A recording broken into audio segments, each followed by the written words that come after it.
Gorillas in the mist, skin suits in the Senate. Water in the streets, chest deep like it's Venice. Water out a tap in Jackson comes blacker than resin. Black incidentally like most of its residents, which is why it isn't on your television, isn't on the lips of your president. Well, I'm admitting that as evidence.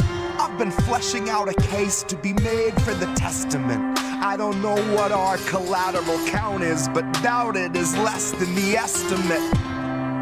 You just show us a hospital, watch as we Dresden it.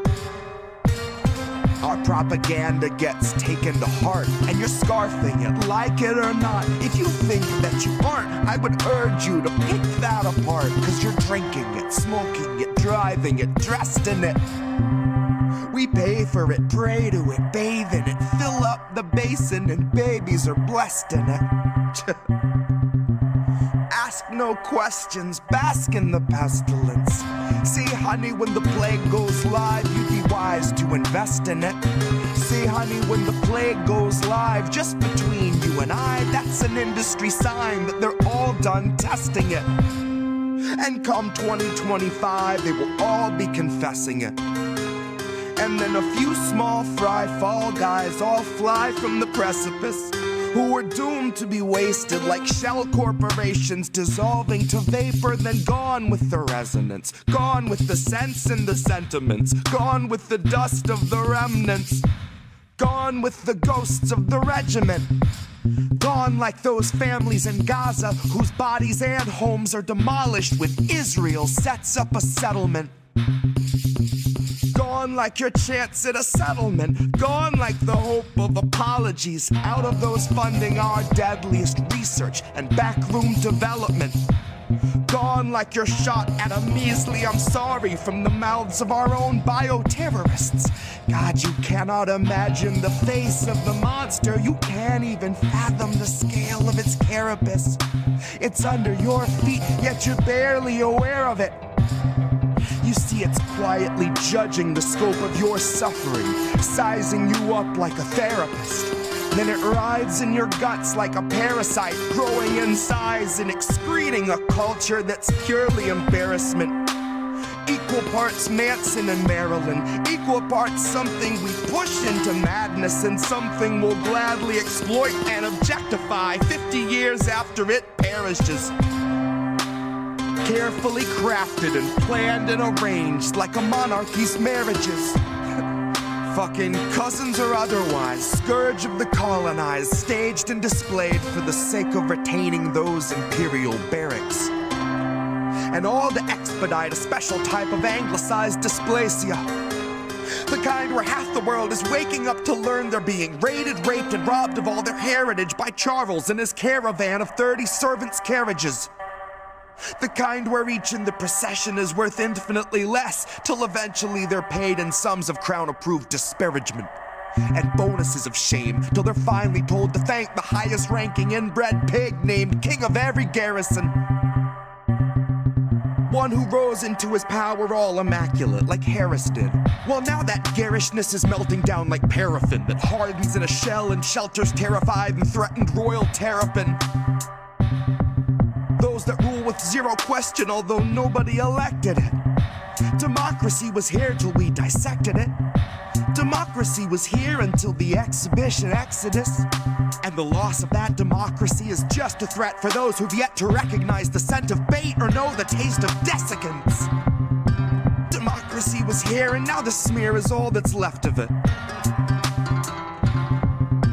Democracy was here and now the smear is all that's left of it. Mother and baby on razor's edge, don't give a shit what your paper said. Economy creeping up out of red as they divvy a shitty little bit of bread. And miles away from that lady's ledge, her senator waking, he's safe and fed. And aide got a paper to read in bed, jerking him off as they count the dead. Mother and baby on razor's edge, don't give a shit what your paper said. Economy creeping up out of red as they divvy a shitty little bit of bread. And miles away from that lady's ledge, her senator waking, he's safe and fed. Aide got a paper to read in bed, jerking him off as they count the dead. Mother and baby on razor's edge, they don't give a shit what your paper said. Economy creeping up out of red as they give you a shitty little bit of bread. And miles away from that lady's ledge, her senator waking, he's safe and fed. Aide got a paper to read in bed, jerking him off as they count the dead. Mother and baby on razor's edge. Don't give a shit what your paper said. The economy creeping about a red as they divvy a shitty little bit of bread. And miles away from that lady's ledge, her senator waking, he's safe in bed. The aide got a paper to read in bed, jerking him off as they count the dead. Mother and baby on razor's edge. They don't give a shit what your paper said. The economy creeping about a red as they divvy a shitty little bit of bread. And miles away from that lady's ledge, her senator waking, he's safe in bed. And aide got a paper to read in bed, jerking him off as they count the dead.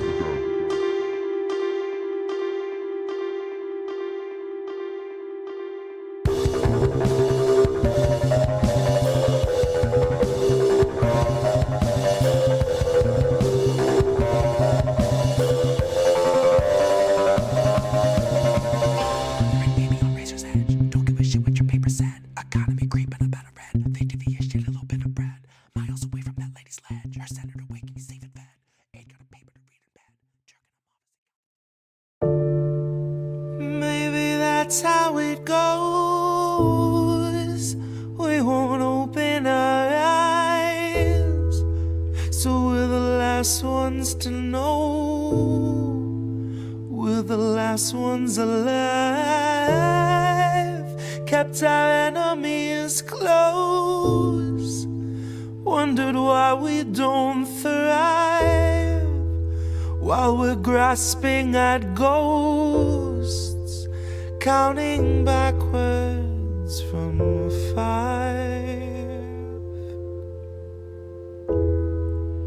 Counting backwards from 5. Counting backwards from 5. Count back from 5. The theater on fire, the cast on strike. The studio stock starts taking a dive. The contract's tossed and they're gone with the tide. The heads and execs, their hands are tied. We can't pump this dreck and treat you right. But what do you expect from the industry type who survive by the leeching of bodies and minds? From those who original thoughts never seem to find. So they're gonna reboot ALF before your wages rise. And it gives cause to pause and reflect on the times. If they're losing control of their fools and their mimes, when all those obedient actors who grew their careers by averting their eyes are now holding the line, along with the authors of countless scripts that strengthen the hand of that corporate grip, squeezing our throats till we take the pen and we accept and consent to the corporate drip, till you're all up to date on your pharma du jour, till you got a healthy support for the war on your lips. And now you know that the advertisers need more than a rerun summer full of flashback clips. Enter the scans from the year before, all the days of de-aging and mapping the face, and the hours of actors recording their voices are links in the chains that will bind them in place. Now all of those shows are so easy to make. When they got a drone they control that needs no break, it can bend, it can break, and it's cheaply replaced enough up-to-date films all in one take. And those studios bank on us doing our duty, unhinging our jaws and digesting the fakes. Because they know that we'll love how synthetic it tastes. Watch as they edit your features without any trace. Not that there's anything you could do anyway. Now watch as they show you a movie you used saying shit you would never say. Dystopia boldly accelerates. Maybe you're only a mold, something to fill with a clone, something that Elon would celebrate.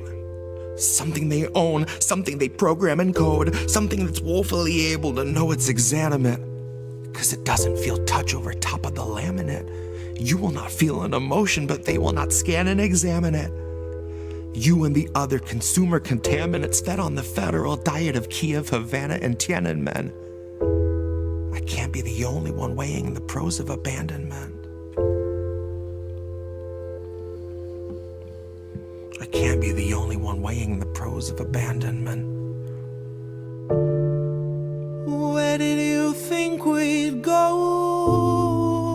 Love, there's nowhere to lie. Guess it's not who you know, more it's what you can hide. Like we're chained to the floor, they're streaming us live while we're watching the war, counting backwards from 5, counting backwards from 5,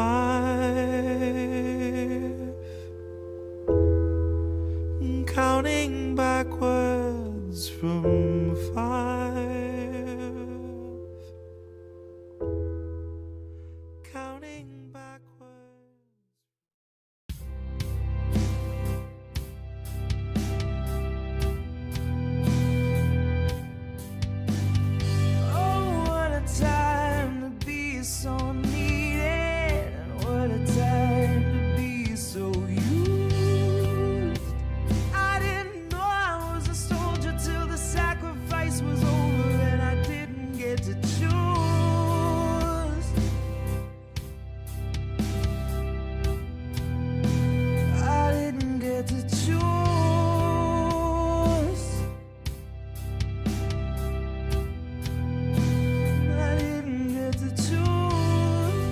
Now somewhere there's a mother worried sick about her daughter. Cause when she starts her shift, she's set adrift on dark, uncharted waters. And you can say that she's a hero, but her mom will tell you that she's just another lamb that's being sent to slaughter. And that she'll be damned to see her baby girl be someone else's fodder. And if it has to burn, then let it burn. And she can smile at the shock on all the faces of the people who could not be bothered.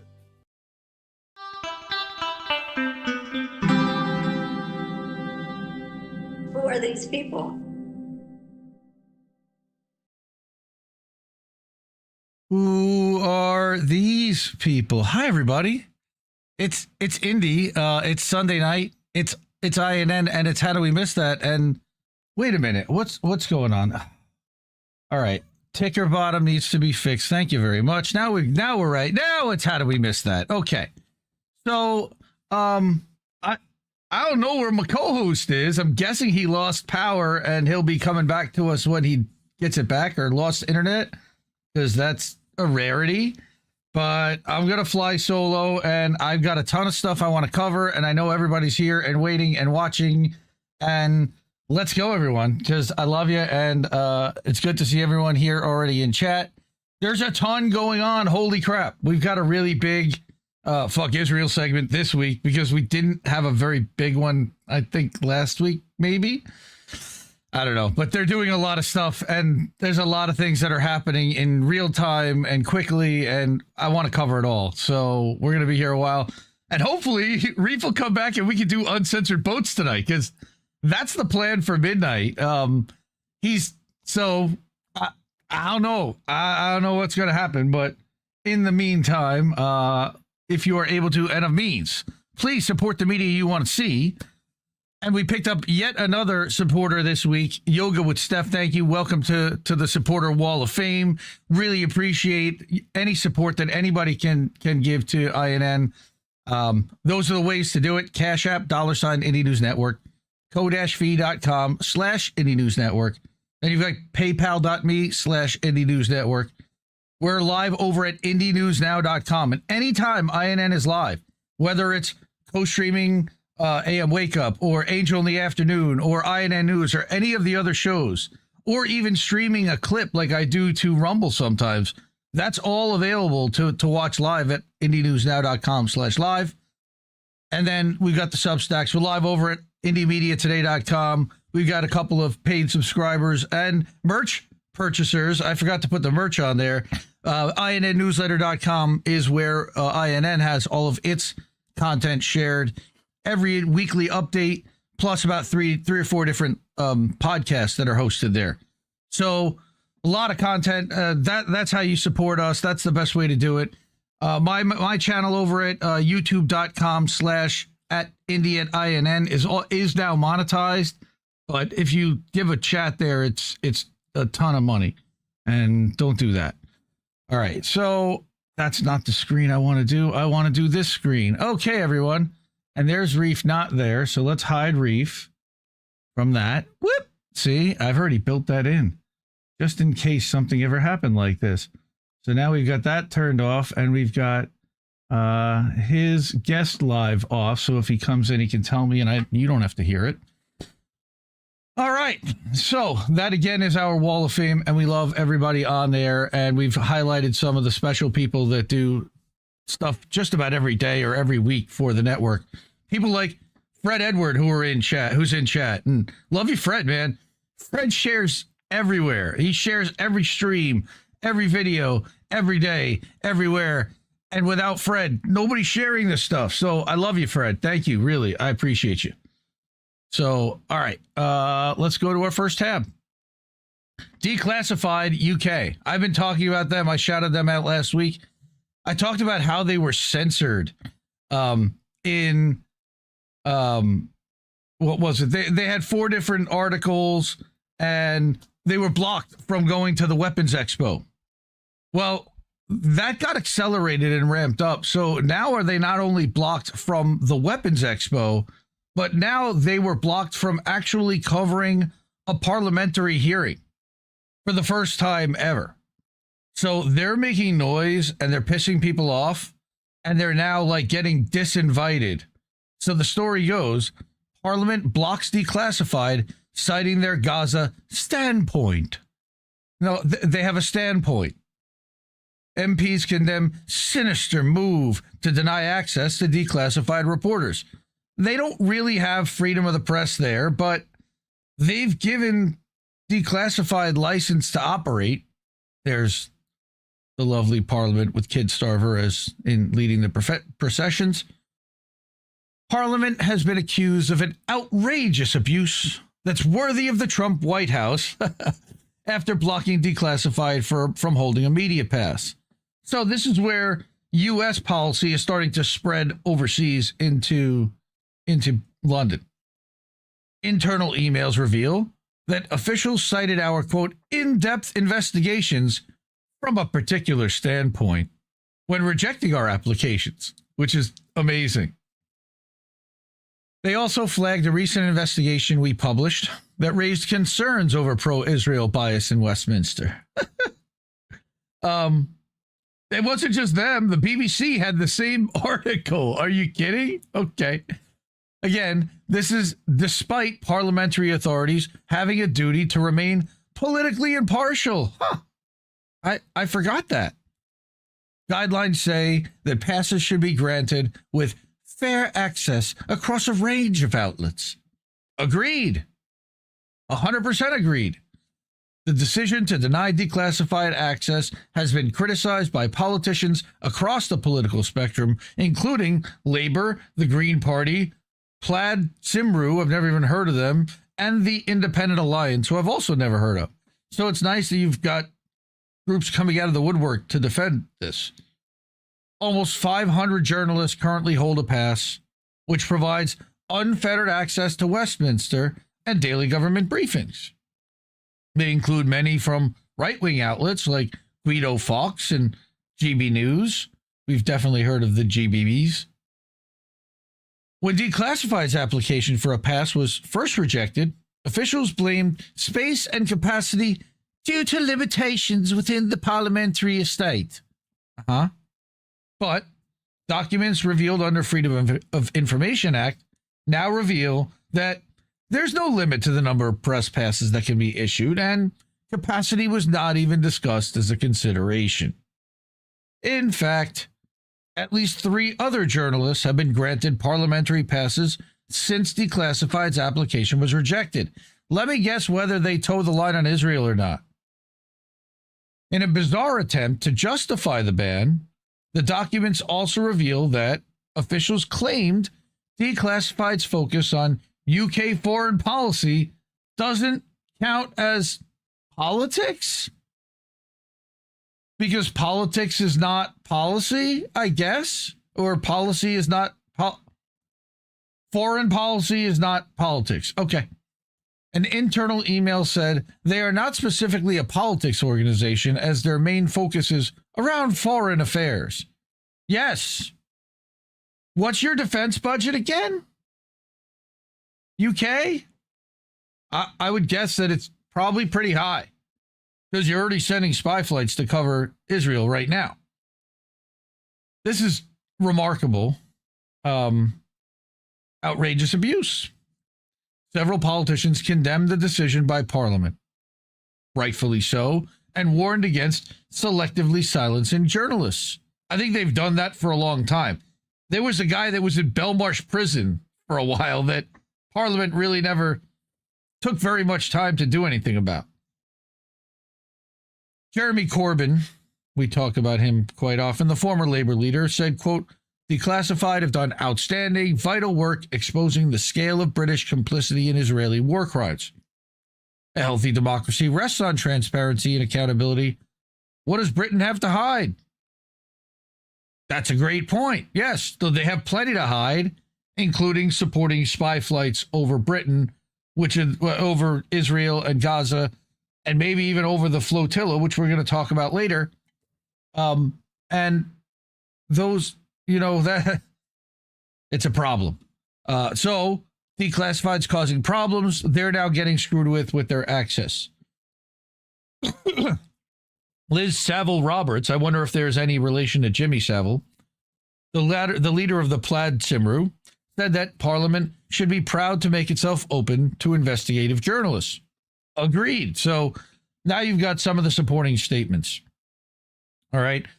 Shaukat Adam, the Independent Alliance MP for Leicester South. Okay, the denial of a press pass to Declassified is an outrageous abuse by the parliamentary authorities. The UK has a long history of fearless and frank investigative journalism. Declassified is part of that tradition. Even John Pilger had said so.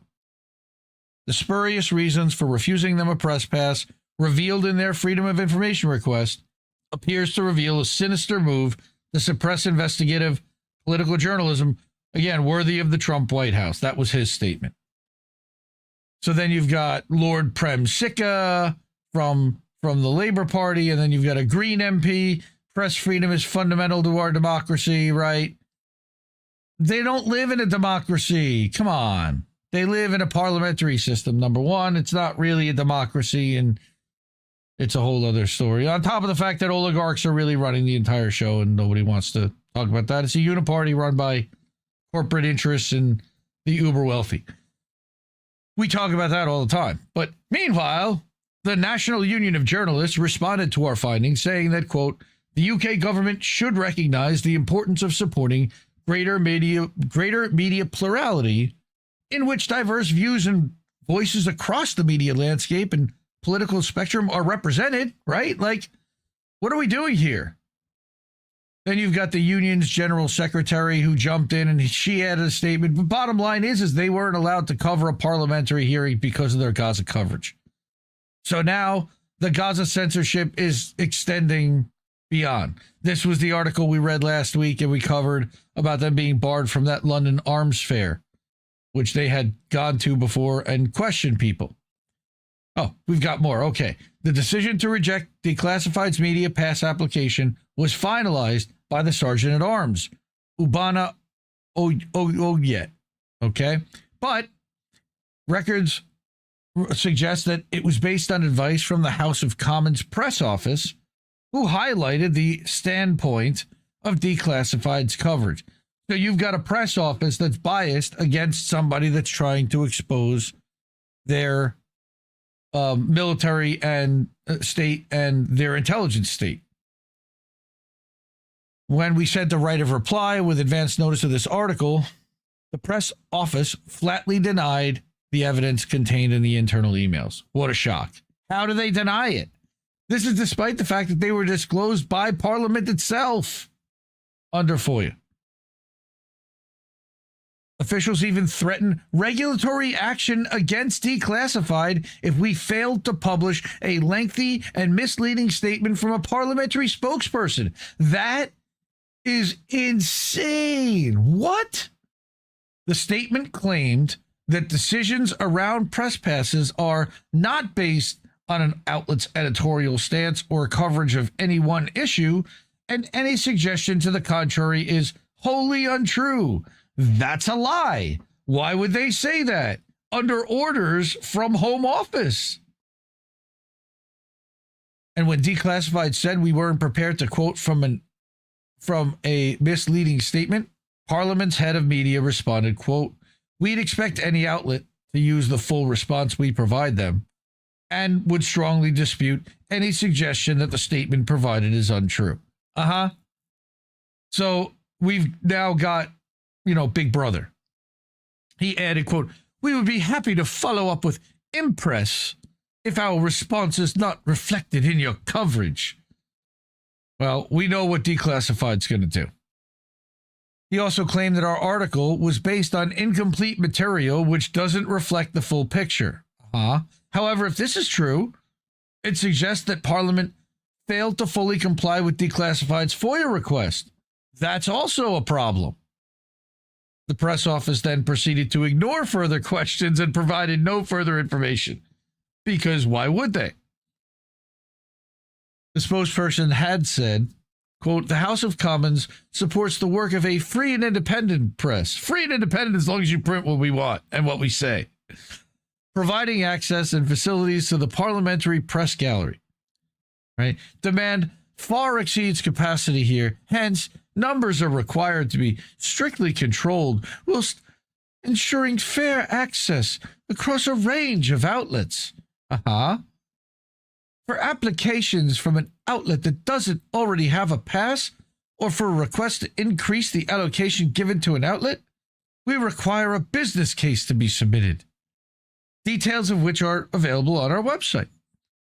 And they're just sending you mumbo jumbo. Unsuccessful applications may reapply for a pass 1 year after their original application, and as Parliament is a public building, journalists are still able to visit, attend, and report on proceedings and meet members without a media pass.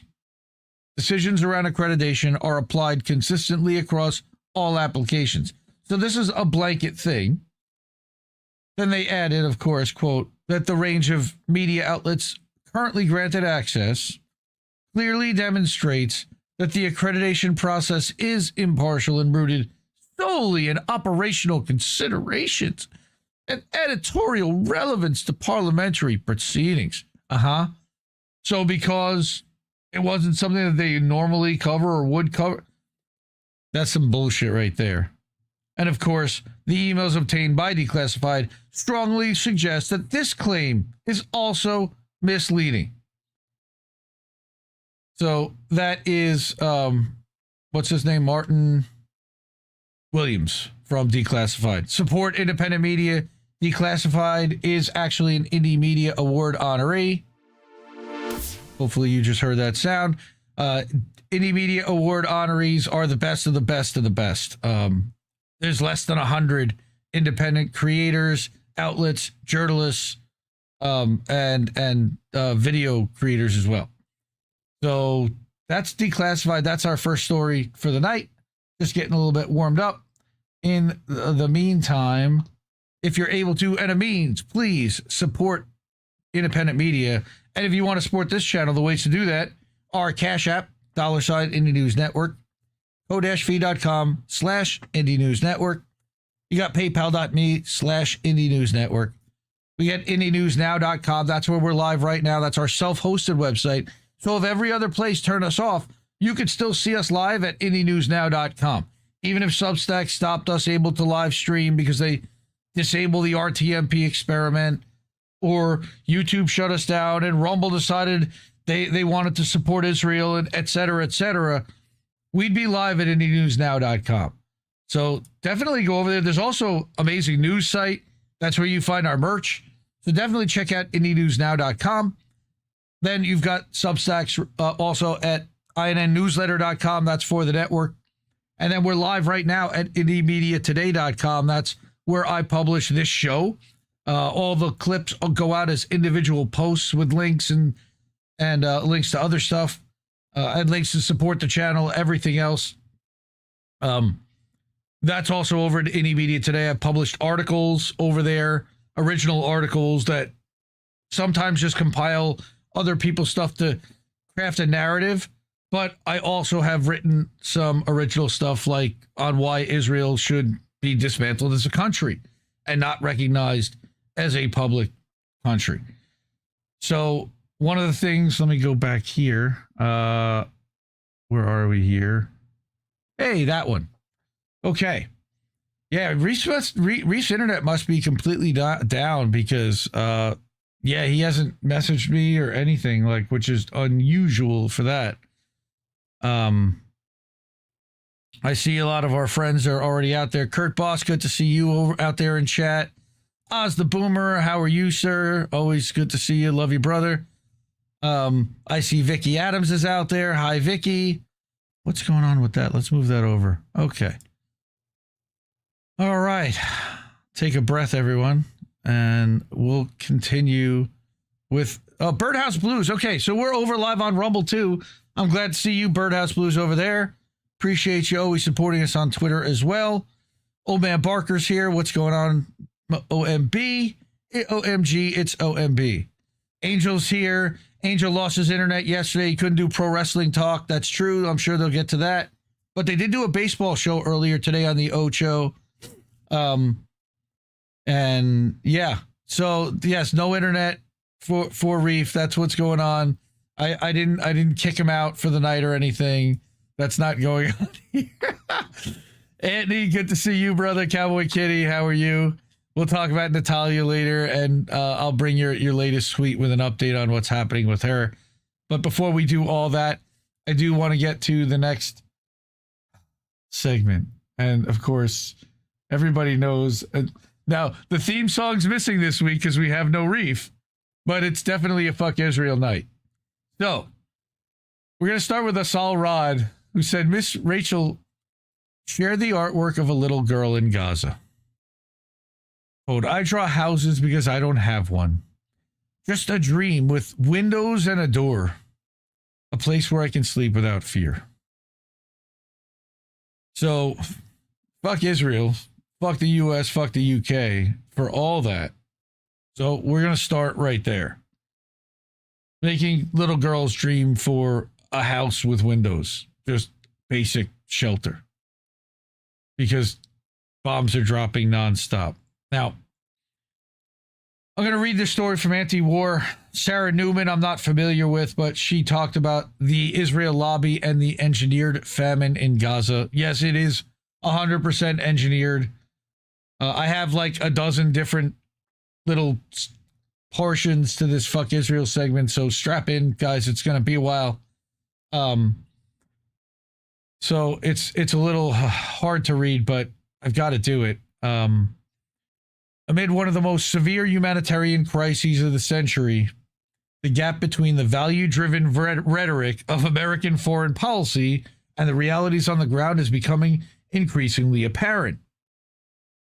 This chasm is deepened by reports of child malnutrition, which we've been talking about for months and months and months, images of long queues for water and bread, and news of halted aid convoys revealing the complex relationship between power and narrative building in Washington. In recent months, as food insecurity has intensified and warnings of famine in parts of Gaza have grown, how have they intensified? Why have they intensified?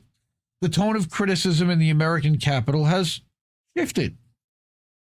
Phrases that once cautiously spoke of the unintended consequences of war have given way to more explicit statements about deliberate obstacles to humanitarian aid.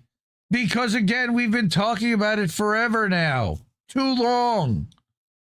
This change is not a simple difference in expression, but a sign of the erosion of a long-standing pattern of organized influence that has shadowed decision-making for years. Very sugar-coated, you know?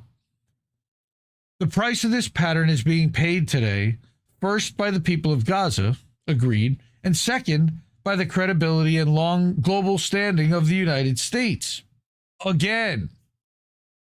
At the core of this shift lies a clear reality. When access to basic necessities of life, such as food, water, medicine, and fuel, is regulated based on military and political considerations, one can no longer speak of inevitable consequences of war. This is the point where political and legal responsibility begins. Nuremberg trials again.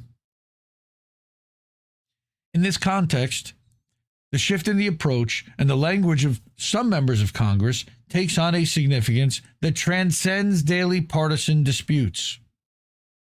Representatives who for years considered support for the ally a self-evident principle requiring no justification now speak about the relationship between security and ethics, referencing legitimate leverage and specific human conditions.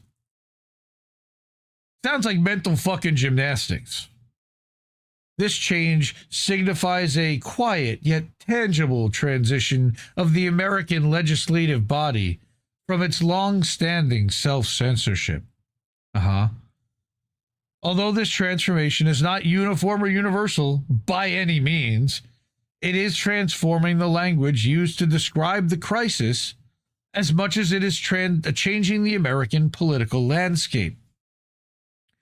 Technical reports on food insecurity indicators, frequent news of blocked humanitarian aid, and medical testimonies about malnutrition collectively paint a new picture of the crisis. I don't know how it could be new because it's been ongoing for years.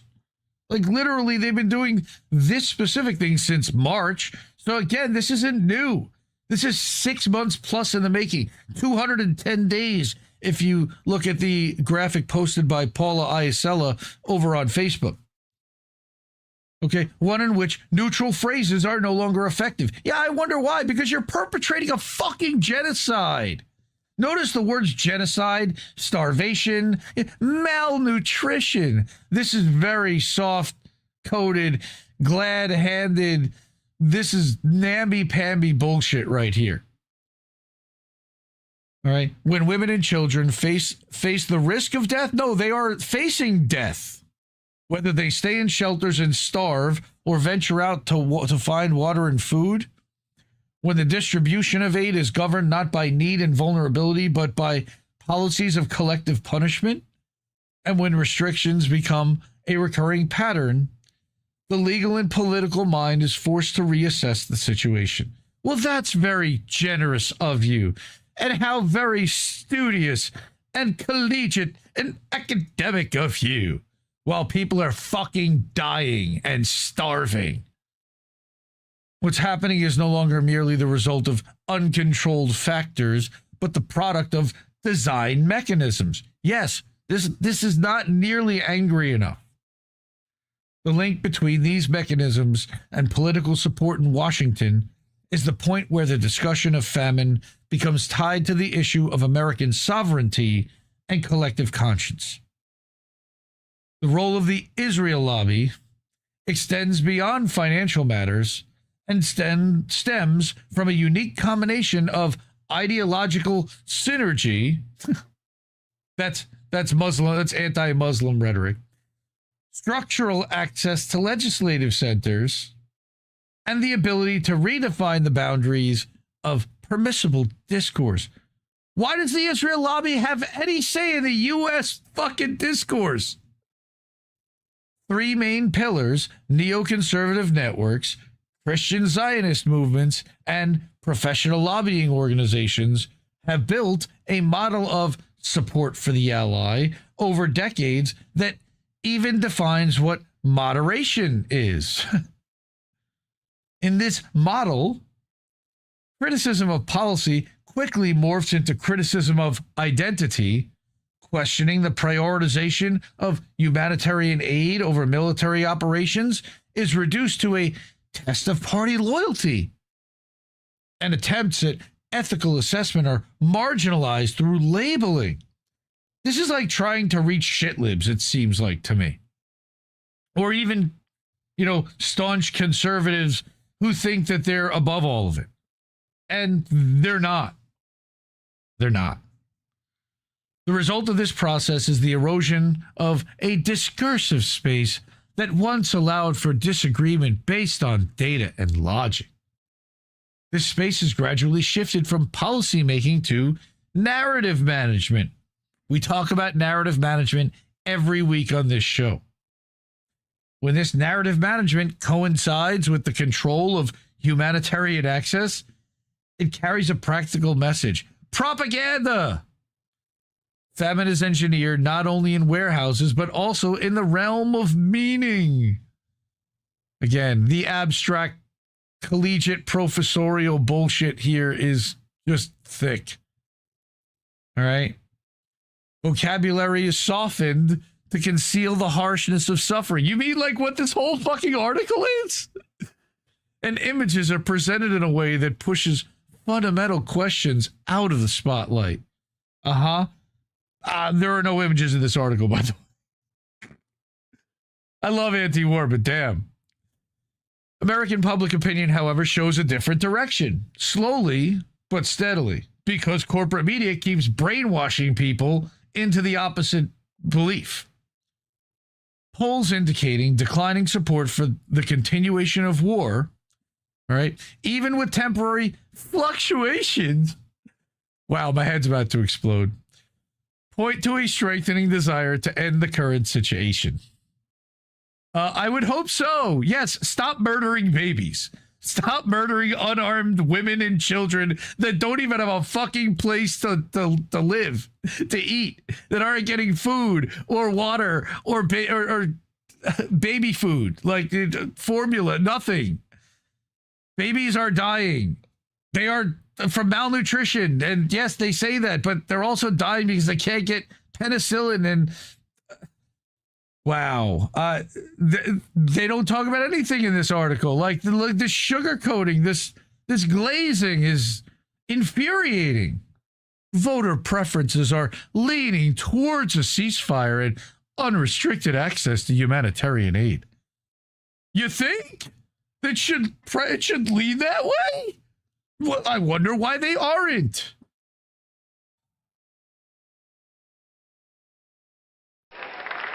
Yeah, way to go. Thanks for that. Really appreciate that. Are you fucking kidding me? All right.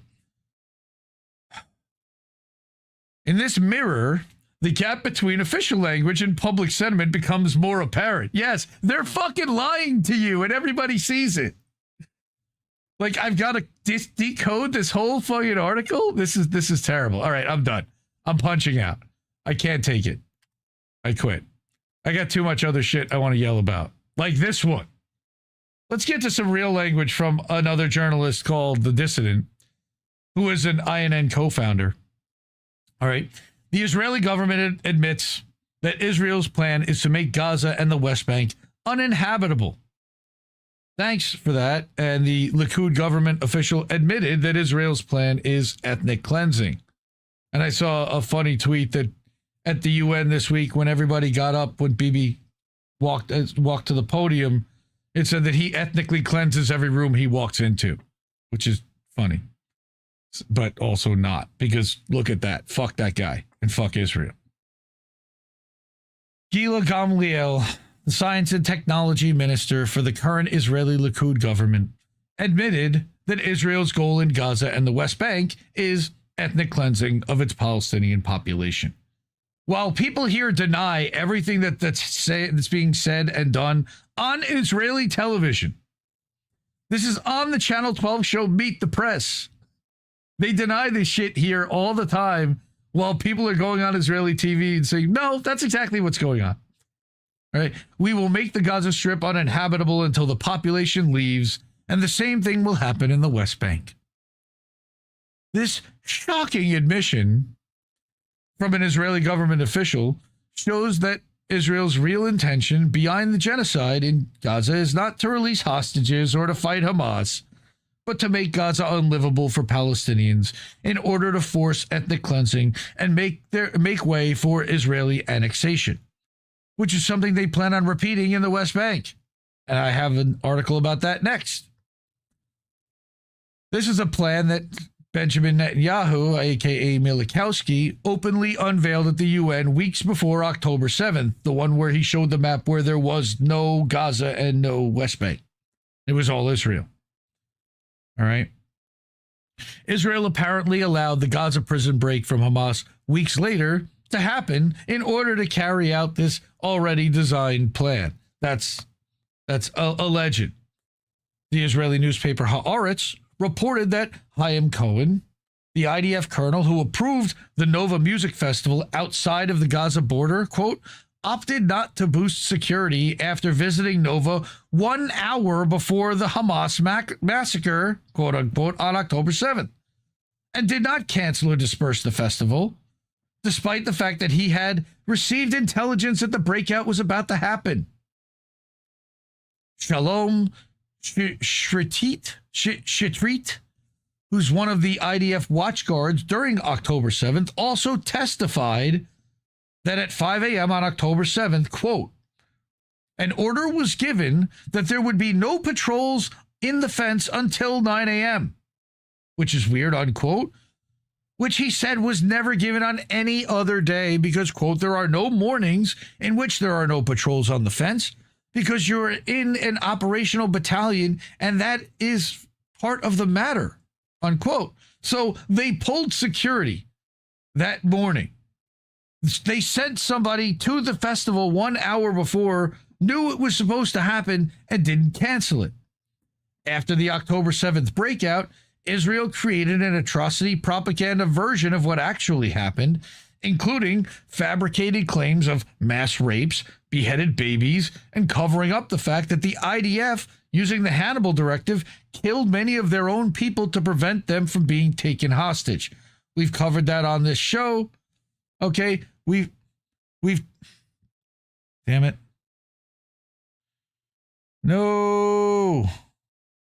I just rebooted my internet too. What the fuck? Okay, I think we're back. Okay. I just rebooted my internet right before the stream too. This is weird. I swear, the minute I start talking about Israel, look what happens every fucking week. All right. So, using this propaganda as justification, Israel carried out the exact policy that Gila Gamliel admitted to, making Gaza unlivable for its Palestinian population in order to carry out ethnic cleansing. That's what's happening.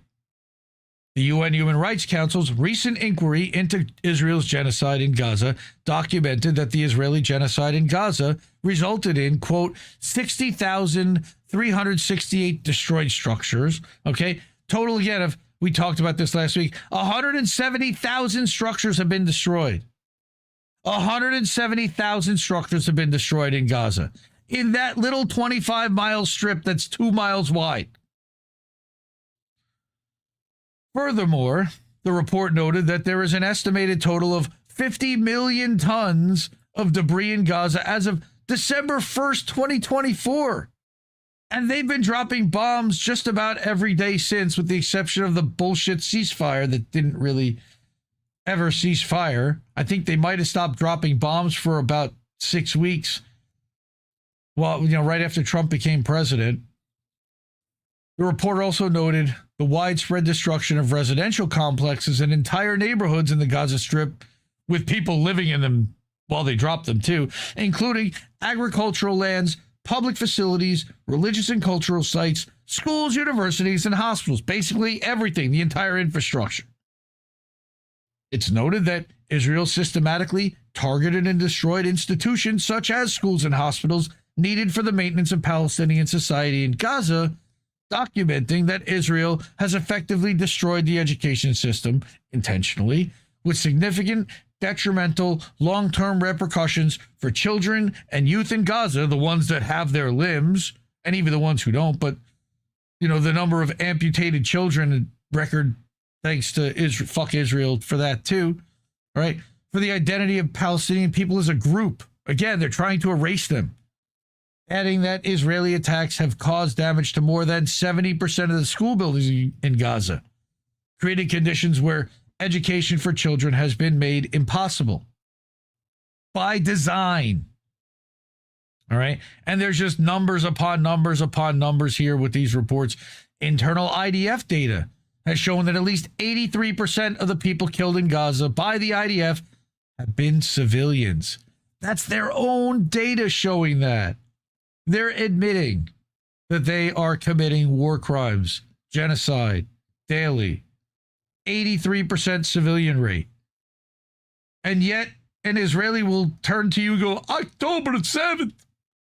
Really? 83% of people. And how many of those people that were at the Nova Festival, again, which we now know was not moved, but could have been, or canceled, how many of them were IDF reserves again? Yeah, I thought so. Okay, another IDF soldier, all right, told Haaretz that this thing called killing innocent people, it's been normalized. We were constantly told there are no non-combatants in Gaza, and apparently that message sank in among the troops. Yeah, it sure fucking did. This genocidal rhetoric came from the very top of the Israeli government. Again, these are all the receipts compiled into one spot.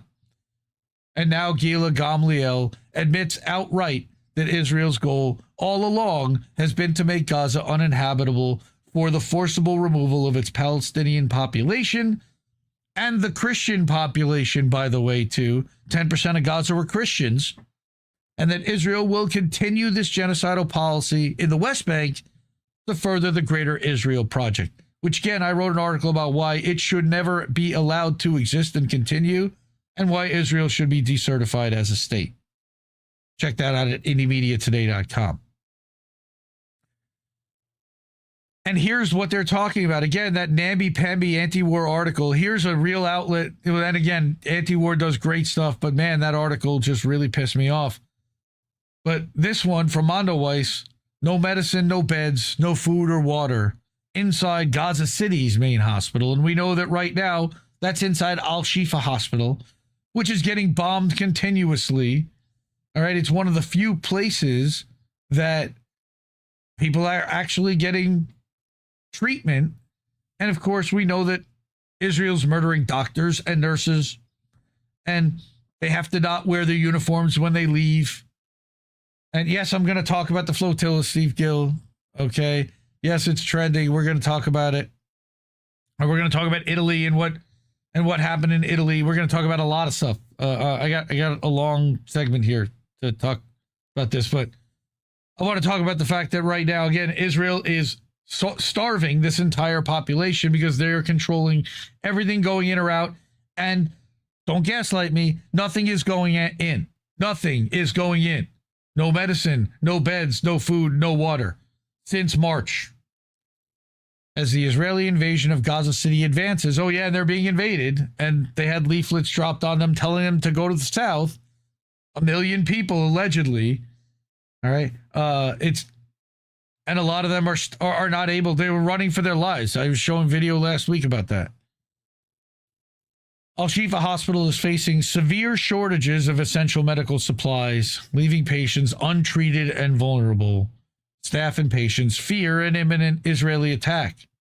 And again, this was 3 days ago from Tariq Hajjaj over at Mondo Weiss, which is again an Indie Media Award honoring outlet. Okay, that's the scene of one of the operating rooms. You have no mattress. That's literally just a patient laying on a spring frame. Buckets, blood on the floor. You think that's sanitary? Horrible. In Gaza City, as the Israeli army is taking more steps to reach and occupy the heart of the city, and the number of casualties rise, and they keep dropping buildings left and right, all eyes are once again on the one hospital that used to be the largest and most qualified for such times, Al-Shifa in Gaza City. Since October of 2023, the Israeli army has stormed and destroyed Al-Shifa more than once. Still, the health ministry in Gaza managed to rebuild some sections and provide medical care to people in one of the places most subjected to ongoing Israeli bombing, Gaza City. But with the Israeli army's recent advance into Gaza City, fears are once again rising of yet another Israeli invasion of the hospital. On top of that, Al-Shifa, along with other hospitals in Gaza, is facing a critical shortage of medical supplies, blood units, staff beds, and essential medical devices. No big deal, right? It's disgraceful the way that these people are being treated. These are bloody days. So not only are you bombing them and destroying them, you're not even providing them with the supplies so that they can get themselves well, because they're literally trying to kill them. These are bloody days, says Dr. Hussam al-Shair, medical director at Al-Shifa Hospital, at least right now, until Israel targets him too, unfortunately, and either kidnaps or murders him and his family, which is what they've done to too many of these doctors.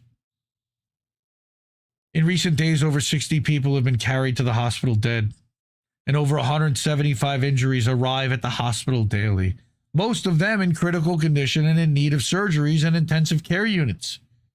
We only have 4 operational rooms in the hospital. In 8 waves daily, al-Shair describes, casualties and martyrs come to the hospital, with each wave holding at least 30 people dead and wounded. Well, we're struggling due to the Israeli siege and the war, okay? But inside Al-Shifa, our mission is healthcare, and we will provide it until the last moment that we can. That's heroes. I mean, look at the waiting room. It looks like a bus terminal.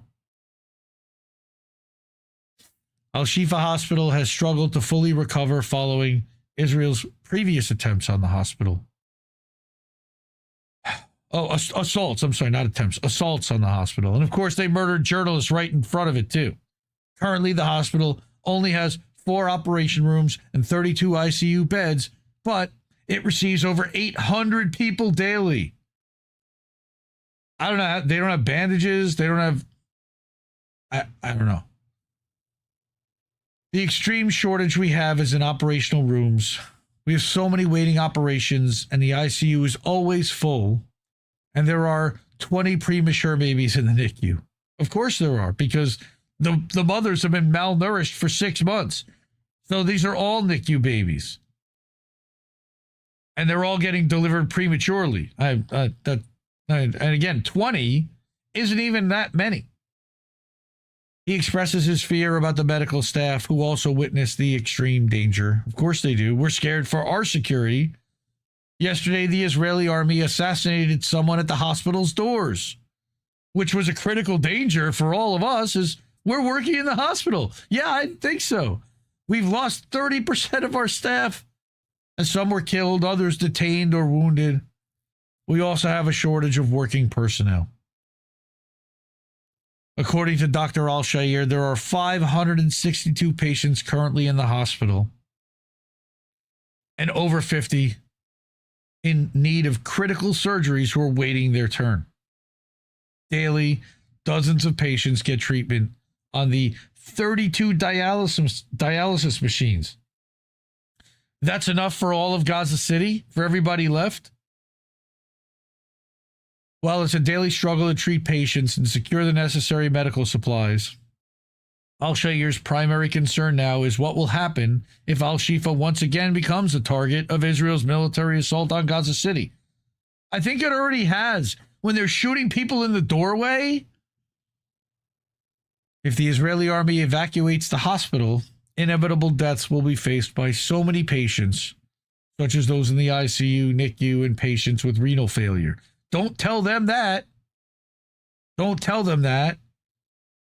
We're facing the invasion of the city with a shortage of water and food for the patients and workers in the hospital. They must have some crazy amounts of reserves because we know that no supplies have gone in for months. So where's this all coming from? That's the outside of the building that they're working in. That's the hospital. Left empty after staff were forced to evacuate on September 25th. This is 3 days ago.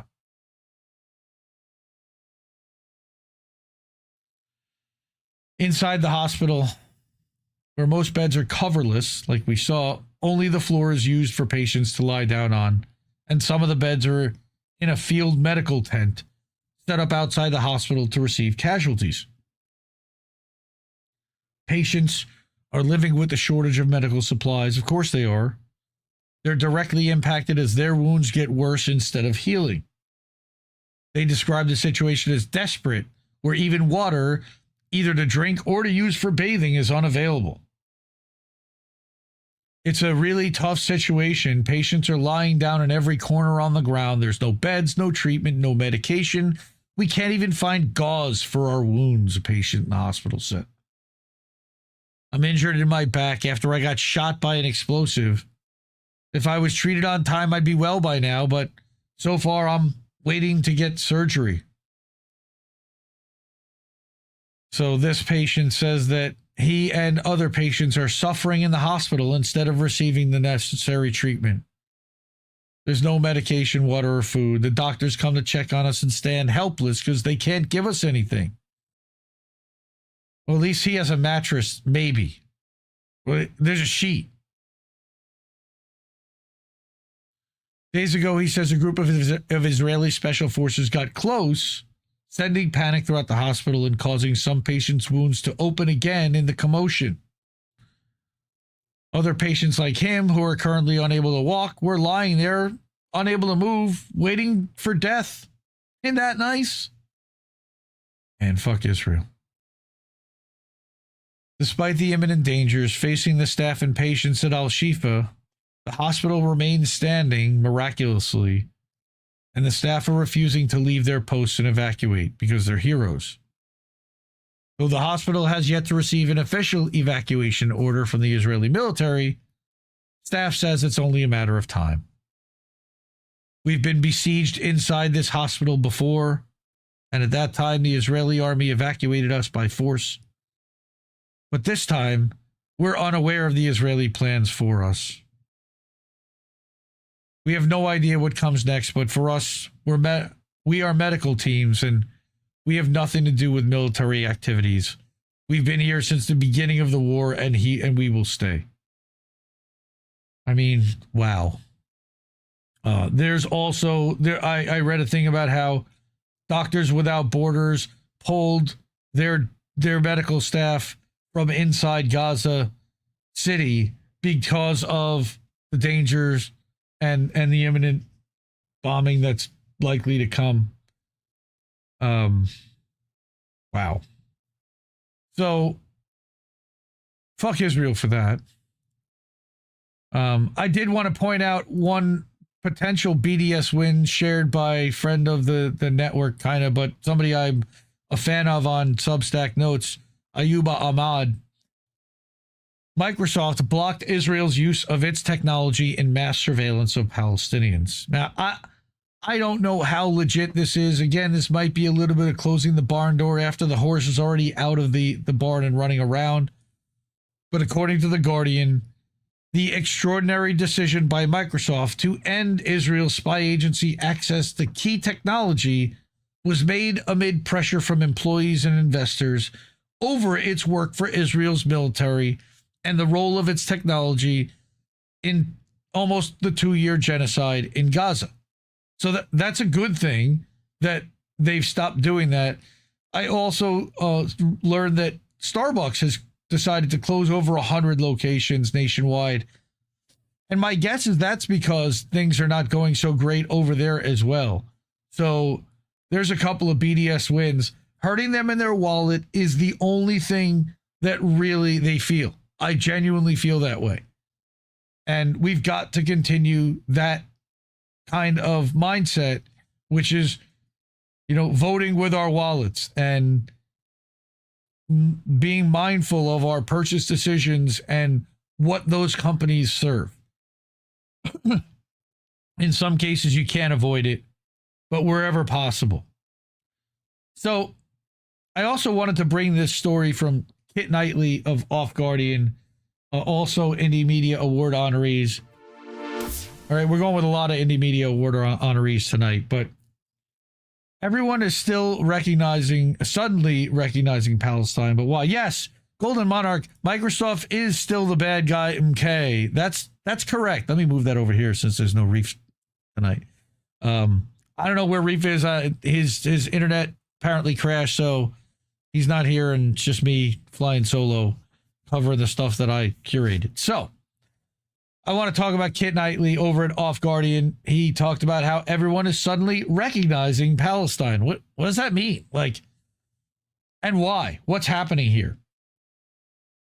In the past 48 hours, again, Off Guardian is a great independent outlet. They're censored all over the place. Go support them. Kit's a member of the Independent Media Alliance as well. He's attended some of the panels. I think they're scheduled to do another one soon. In the past 48 hours, the governments of France, San Marino, Luxembourg, Monaco, Andorra, Malta, the UK, Canada, Portugal, and Australia have all announced their recognition of the state of Palestine. It is the greatest number of countries to make this move in the same year since 1988. And they all did it over a long weekend. Why? Is it because it's a total coincidence? The elected officials of all those countries decided that they had been wrong for decades? Is it because the political pressure from a largely pro-Palestine public was just too much? Is it because they truly want peace and believe this is the way to achieve it? Does any of that sound likely? Yeah, no. In Italy, one of the global minority that has yet to recognize Palestine, we're told that mass protests over the weekend were demanding action over Gaza. In his address to the United Nations announcing the move, Emmanuel Macron said, we can no longer wait, but wait for what? He also repeated his call for a UN peacekeeping force to be deployed on the ground. Somebody standing between the Palestinian people and the IDF bombing them. Yes, please. Although UN peacekeeping troops are not necessarily the ones I would want doing it, because they've been in Lebanon for a while and not really doing very much to stop that. Israel has been happily colluding in its own bad guy image with illegal strikes on Doha, the capital of Qatar, earlier this month. We covered that. And the alleged killing of 31 journalists in Yemen. Alleged? I don't think they're alleged. Not to mention the Israeli finance minister's gleefully evil declaration of a real estate bonanza in Gaza when the bombing is finally over. Even the U.S. is more shakily behind Israel than usual, okay, with Trump's administration publicly questioning their airstrikes on Qatar after they approved them, and articles in the American press calling it a crossing a line in the U.S. can't ignore. Yeah. In his UNGA address just an hour ago or so, the one where they cut off the teleprompter, Trump called for the Gaza war to end immediately. The Economist published this piece 5 days ago headlining, "America is falling out of love with Israel."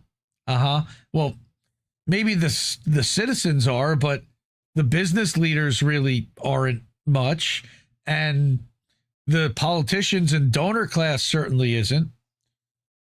It was only last week that the UN Commission officially found that Israel was conducting genocide in Gaza, amazingly so. And the General Assembly endorsed a two-state solution, which is embarrassingly pathetic. Writing for the BBC, the Bibi Netanyahu C, Paul Adams claims that their isolation is deepening. Their isolation? Whose isolation? It's the U.S., UK, and Israel together, because they're all in it together. Seems like the worm is turning, no? But to what end? Where does the story go from here? Well, I'm going to show you. Macron's call for a UN force may be the key. Indonesia's president has claimed that they could supply 20,000 peacekeepers if needed. In the U.S., House Democrats have called for UN peacekeepers to protect aid convoys, though they frame that as protecting the aid reaching Hamas. It's clearly the same agenda. You're just literally setting up American soldiers to be murdered and UN peacekeepers. Meanwhile, EU chief Ursula von der Leyen has pledged the creation of a Palestine donor group, a special fund for rebuilding Gaza's infrastructure. All right. Maybe a shiny new state is the goal. Pried out of Israel's grasp, policed by a new international brigade, and rebuilt with UN and EU money into a model sustainable utopia. A shining beacon of international cooperation, maybe. I wouldn't be surprised. I would be highly surprised. Kit clearly does not watch this show. What's happening is that, first of all, Israel is accelerating annexation amid statehood recognition moves. So, why are they doing that? To basically warn Israel that you better get your shit together and get this done with, or we're going to have to do something. And even once they do, who knows what they're going to do? Yeah, what say you, Mr. American Ambassador Mike Huckabee? I would say that he's staunchly on the side of Israel, sadly. It's embarrassing because he's a Christian Zionist, a fundamentalist end times Christian Zionist. There's the monster Smotrich, where he's talking about the resumption of settlement plans from August 14th. And again, this is from the Electronic Intifada, yet another Indie Media Award honoree. Again, indiemediaawards.substack.com. All right, you can find bios and links to subscribe to all of these outlets, by the way, in one place. As several Western countries formally recognize Palestine as a state, the Israeli government is accelerating its de facto annexation of the occupied West Bank. What a surprise. The statehood recognition announcements made in recent days by the United Kingdom, France, Canada, Australia, Portugal, and other states have prompted top Israeli officials, including the finance, economy, and national security ministers, to openly demand formal annexation of the occupied West Bank. They've already been tearing it up and displacing and taking over section by section, street by street. The, quote, only response to this anti-Israel move is sovereignty over the homeland of the Jewish people in the West Bank and removing the idea of a Palestinian state from the agenda once and for all. No, it's not. It's going to be a one-state Palestine, but it ain't the one-state Palestine you guys are imagining, I'll tell you right now. Said Beelzebub Smotrich, who wields a substantial authority over the building of illegal settlements and demolition of Palestinian homes in the West Bank, which he said on Twitter a week ago. Murderous douchebag. He should be in The Hague, locked up in prison for all the genocide that he's already perpetrated. In reality, Israel is already engaged in a series of aggressive measures taken over the past few years and in line with long-standing Israeli policies of land theft and systematic erasure of Palestine, ongoing since 1948 and prior. But this didn't start October 7th. Okay, this didn't start 1948. Didn't start in the Six-Day War. All right. For his part, Israeli Prime Minister Benjamin Milikowski, a.k.a. Netanyahu, because he changed his name to sound more Israeli, declared that no Palestinian state would emerge and that illegal settlement building in the occupied territory would continue. Because nobody's stopping him. The minute somebody actually stops him, the minute the money stops, the minute the weapons stop, the minute UN peacekeeping troops start going in there, or somebody says no, China stops shipping goods, nobody's stopping this.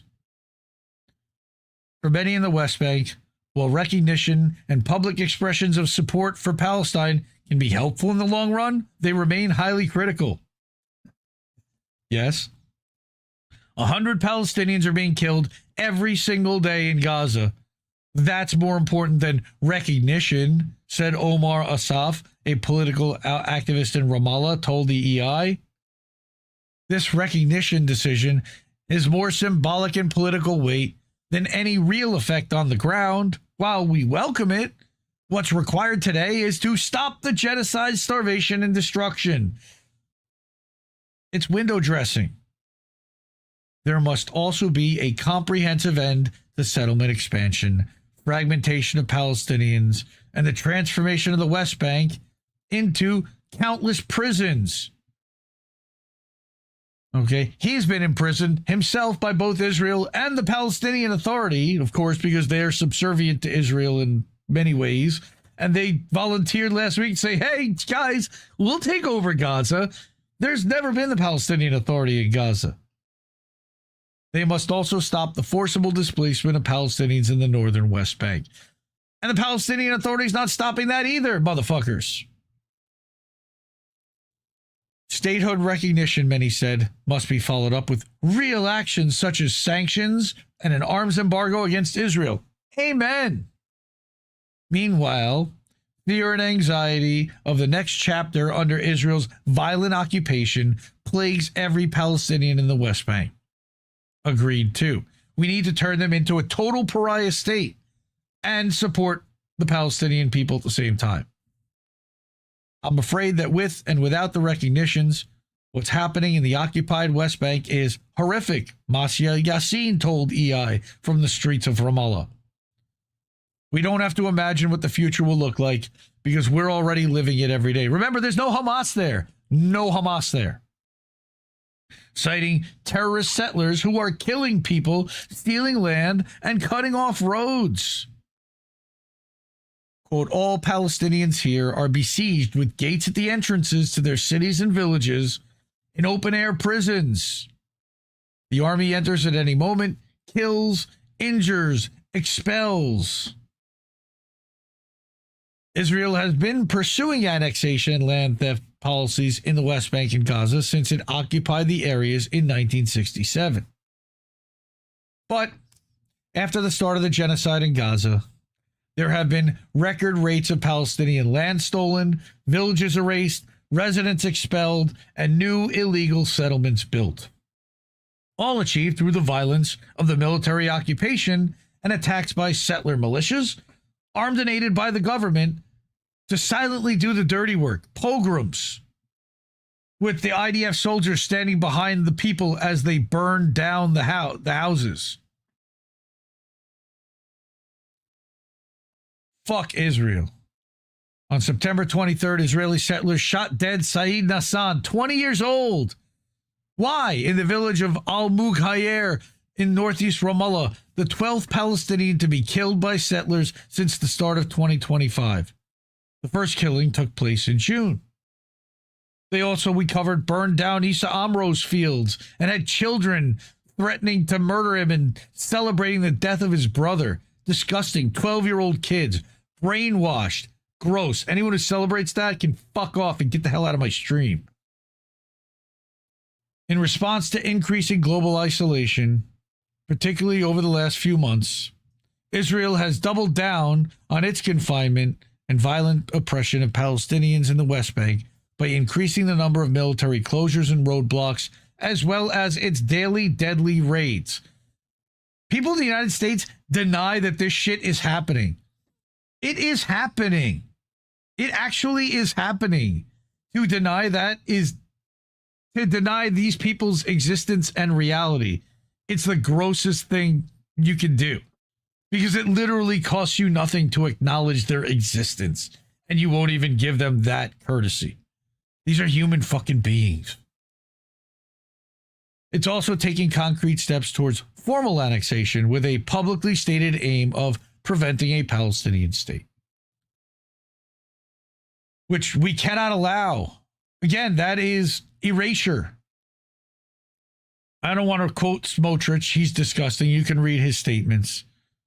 On 16th of September, the Israeli military installed a new iron gate at the entrance to the town of Al-Izariah in eastern Jerusalem.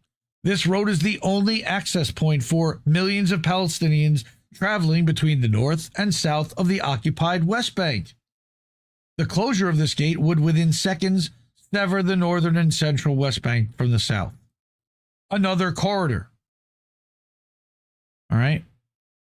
The installation comes as part of the revival of the long-stalled E1 settlement project, which, when completed, would effectively bisect the occupied West Bank and undermine territorial contiguity.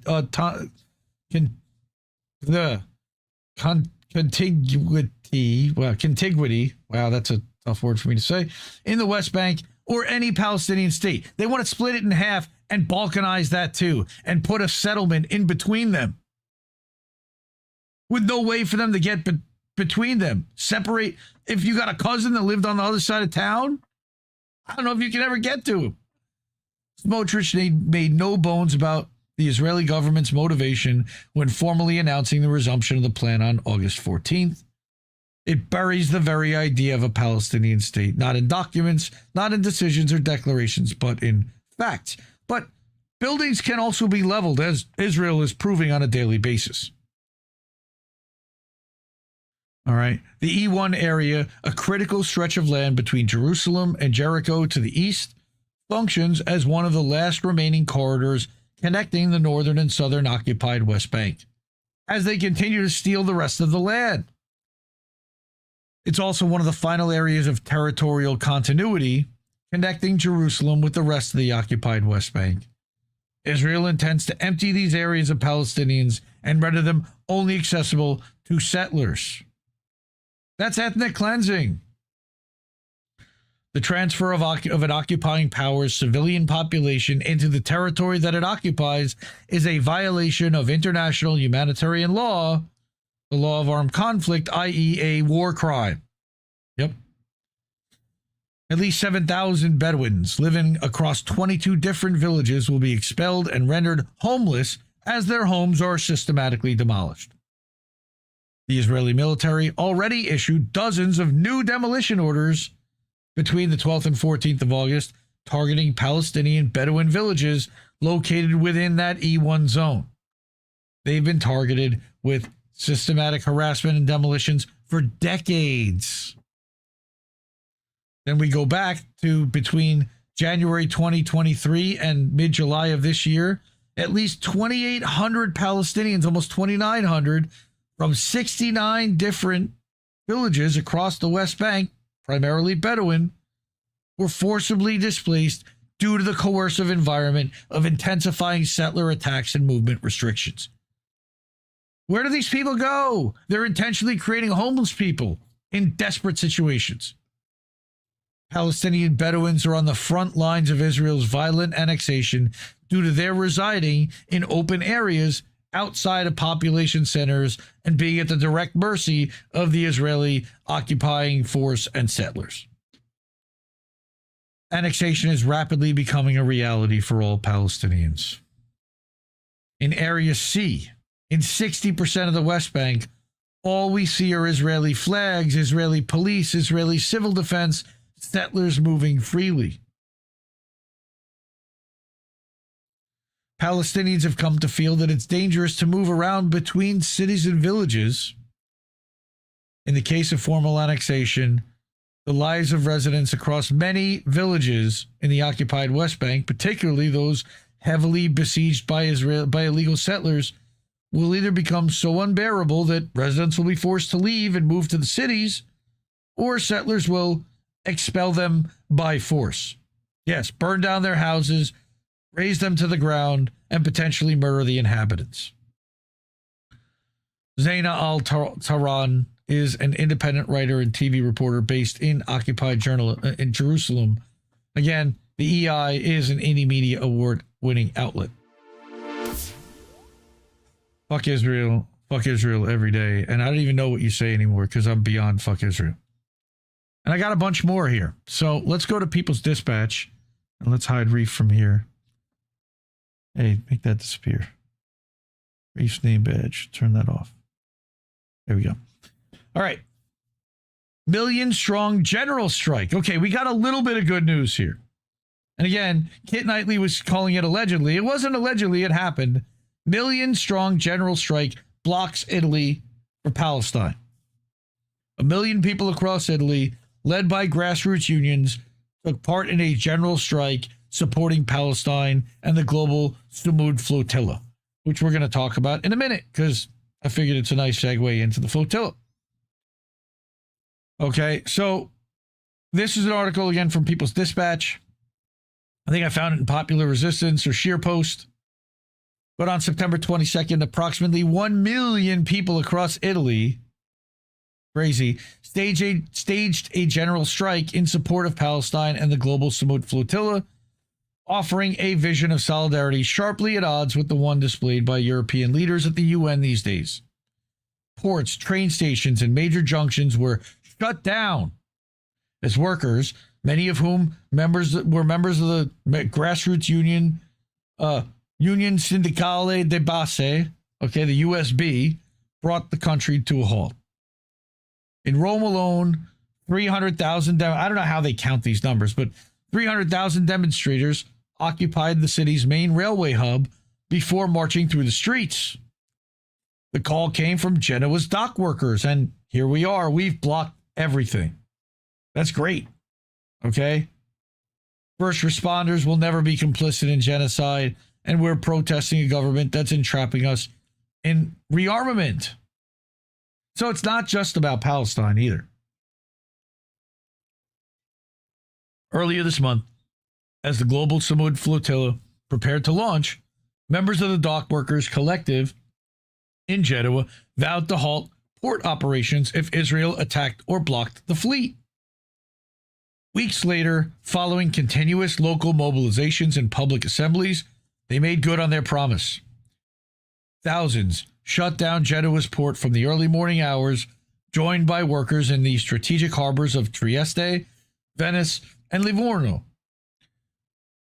Rallies erupted in Bologna, Milan, Turin, Naples, across Sicily and Sardinia, and in dozens of other localities where teachers and parents and students walked out of schools together, chanting for a free Palestine. That's incredible. Man, I wish that would happen here. Speaking from the general blockade, Marta Kalla of the left party Potere al Popolo stressed that while the strike demonstrated concrete solidarity with Palestinians, affirmed support for their legislative resistance, and denounced European complicity in genocide. Embargo and sanctions, these must be our priorities, meaning that we can't stop here. Authorities responded to the massive mobilization with violence. What a surprise. When you withhold your labor, the state comes after you with violence. Police forces used water cannons against protesters, demanding an end to Italy's arms trade with Israel, agreed, and calling for severing all political and economic ties. Love to see that happen. Despite growing public pressure, the fascist Giorgia Meloni's government has refused to act against Israel, instead continuing communications with Israeli officials and arms deliveries throughout the state-linked company Leonardo. All right, look at, the videos and the images are stunning. The fact that they're actually written in Italian leads me to believe that they're genuine and not, like a color revolution led by CIA, etc., to try to destabilize the country. Only days before the strike, Infrastructure and Transport Minister Matteo Salvini, leader of the far-right Lega, appeared in an interview with Israeli media in which he supported Israel's right to build itself a serene future, as occupation forces inflicted even more destruction upon Gaza City. In its campaign to build a serene future, Israel has killed at least 65,000 Palestinians in Gaza, including over 1,000 health workers and hundreds of journalists. While some government figures signaled mild unease about recent attacks, Salvini set out his allegiance in very clear terms, quote, defending Israel's right to exist is complicated right now, but friends are revealed in the most difficult moments. Yeah, and you're not one of them. In some strike locations, protesters signaled out Salvini's statements in their speeches. In Venice, they sent what they termed a special message to a special enemy, insisting that their loyalty was with Palestinians under attack and that their energy committed to building international solidarity. Okay. The mass character of Monday's strike likely shook much of Italy's political class.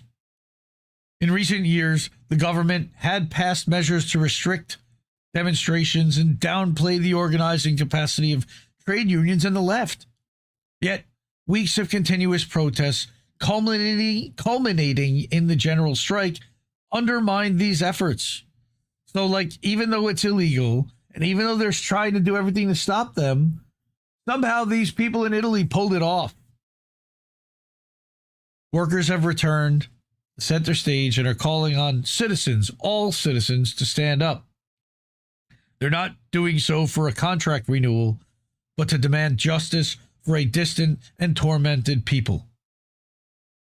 In this age of selfishness and individualism, this seems unthinkable, but no, solidarity between peoples and brotherhood beyond borders are not dead and buried values. On the contrary, they are alive and kicking. Inject this into my fucking veins. All right? For Potere al Popolo's Giuliano Granato, the strike also captured broader anger. Quote, Palestine has given a name to our discontent.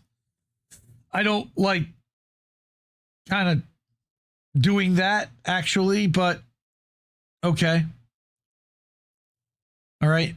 The outrage, protests, and anger over the massacre of the Palestinian people has intersected with years of oppression, repression, and deteriorating material conditions here. For young people in particular, there is the absence of a future, fear, and the awareness of living in societies where only the horrendously rich and powerful have a say. Yeah. The momentum built by the strike is set to continue. Italian dock workers will host an international sectoral meeting on September 26th and 27th, bringing together trade unions capable of disrupting Europe's arms flows to Israel, which they've said they would block. National demonstrations in solidarity with Palestine are also planned for October 4th, as eyes remain fixed on the global Samud flotilla.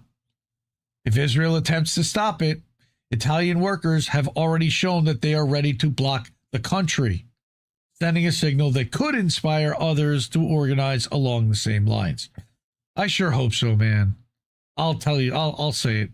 I've been calling for a general strike for years, and I would still love to see it.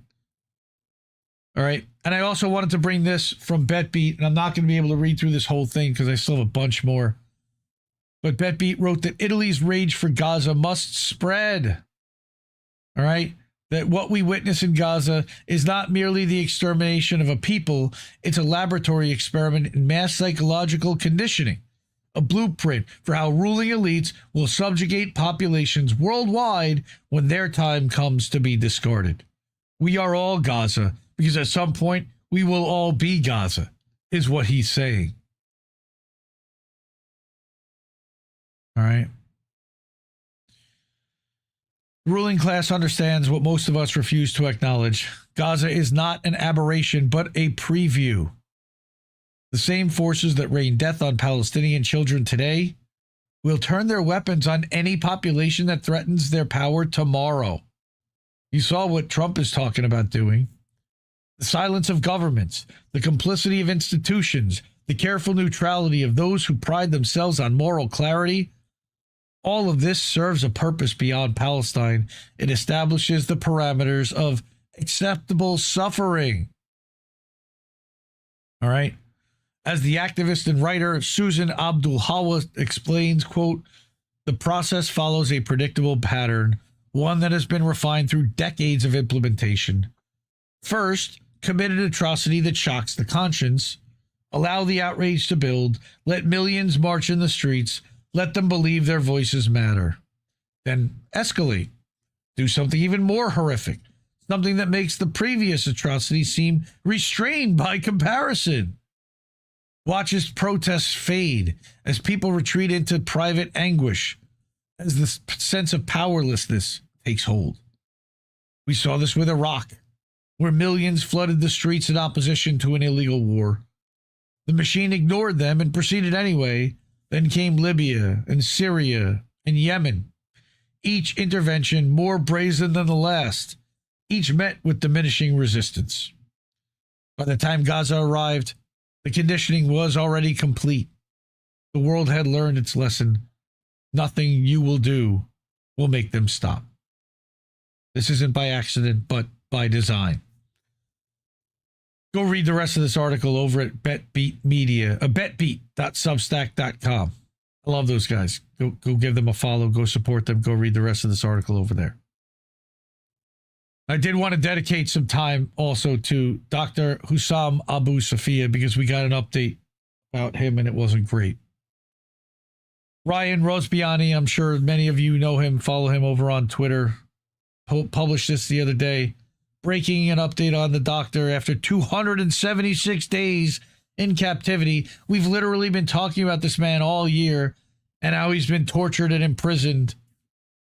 A lawyer from Physicians for Human Rights Israel finally visited him today after 4 denied attempts. Dr. Abu Safiya has been detained for 276 days under inhumane conditions. He's lost over 25 kilograms due to deliberate starvation. He's been subjected to continuous torture and physical assaults along with other healthcare workers. He's been denied medical treatment despite suffering from scabies and pre-existing heart disease, and never brought before a judge and not informed of any legal reason for his detention since March. He stated, "My only crime is being a doctor." Over 100 doctors and nurses are being punished, treating Gaza's wounded. The family calls on international organizations, human rights groups, and the global community to act urgently to secure the release of Dr. Abu Safiya and all detained healthcare workers. Again, a war crime. A war crime. This man was treating patients, and he walked out and voluntarily walked into the tank. We've got the picture of him standing in front of that tank. And they've tortured him for 9 months plus. So I wrote, free this doctor immediately, because Robin R. Qureshi, who's over on Substack, give her a follow, published an article at her publication, at her newsletter. It's been all year long, plus several days. He's been tortured, held for way too long, and had treatment withheld by the most moral army in the world, right? Who's been murdering all the other doctors in Gaza since kidnapping and imprisoning Dr. Abu Safiya. This is just so disgusting, and there are so few speaking out, so thank you for those who are. And she published an article to her Substack called Bearing Witness. This is robinqureshi.substack.com. Again, all these links will be in the article over at indiemediatoday.com about the live stream, all the links to everything that I'm showing you tonight. But this is a recap of everything that we just talked about here, with links to several petitions and online petitions from Amnesty International to Doctors Without Borders. All right, this recaps his entire story. This is a great article to share with people that kind of talks about who he is. All right, he was born November 21st in Jabalia. He became director of Kamal Adwan Hospital in February of 2024. After having worked there in other roles, but they already had killed the director of the hospital, I believe. It was already under repeated Israeli siege and shelling. So again, this just recaps everything that's happened here with in bullet point format. I hate using that phrase. All right. A lot of data here. Here are some questions. Why is Israel detaining a hospital director and other medical personnel without charge, trial, or due process? How do they justify torturing and starving doctors while the genocide in Gaza depends on their absence from hospitals? Why has the world tolerated Israel's systematic destruction of Gaza's health system and the criminalization of medical care? How can governments claim to uphold international law while arming and funding Israel as it imprisons doctors and kills them? What accountability will be imposed on Israel for the torture and deaths of medical staff in custody, including Dr. Al-Idyad al-Rantisi and Dr. Adnan al-Bursh, tortured and murdered in captivity? Why is the protection of Palestinian medical workers being abandoned in full view of the world? How long will the international community remain complicit while Israel uses prisons, famine, and bombardment as tools of extermination? So then you have petitions open internationally. You've got Amnesty International. You've got Action Network. You've got Code Pink. You've got Change.org. You've got Med Global. And all of those are linked here. And follow R. Qureshi over on Substack as well on Notes, and subscribe to Bearing Witness. I got one more thing here about that, and that is the actual statement from Physicians for Human Rights Israel. You know, I've heard a lot of things, and I just wanted to make sure that she had the statement right. So I grabbed it, and I found their Twitter account, or actually refound it. Credit to Reef on that one. And he shared this thread that Dr. Abu Safiya described the violence perpetrated by prison guards during frequent cell searches. According to him, detainees receive very small amounts of food. Many of them have lost a significant amount of weight, and they've been held in dirty clothes for months. Dr. Abu Safiya requested to be examined by a doctor because of scabies and heart problems, but his request was ignored. He takes regular medication for high blood pressure, but he testified that he has not been examined by an IPS doctor since his arrest. He's remained in the same clothes since his arrest and did not receive a new set of clothes until the morning of his visit. 6 months have passed since the publishing of our report, which documented the arbitrary detention of more than 100 medical personnel from Gaza. Since the report's publication, our organization has visited more than 25 of them and gathered additional testimonies about ongoing physical violence, repeated cell raids, lack of food and medical treatment, and months of detention in dirty clothes. All detainees are currently being held without charge, some for more than a year, of course in violation of due process and in serious breach of the right to health of Gaza's population. Most moral army in the world, right? We demand the immediate release of all Palestinian healthcare workers detained unlawfully by Israel.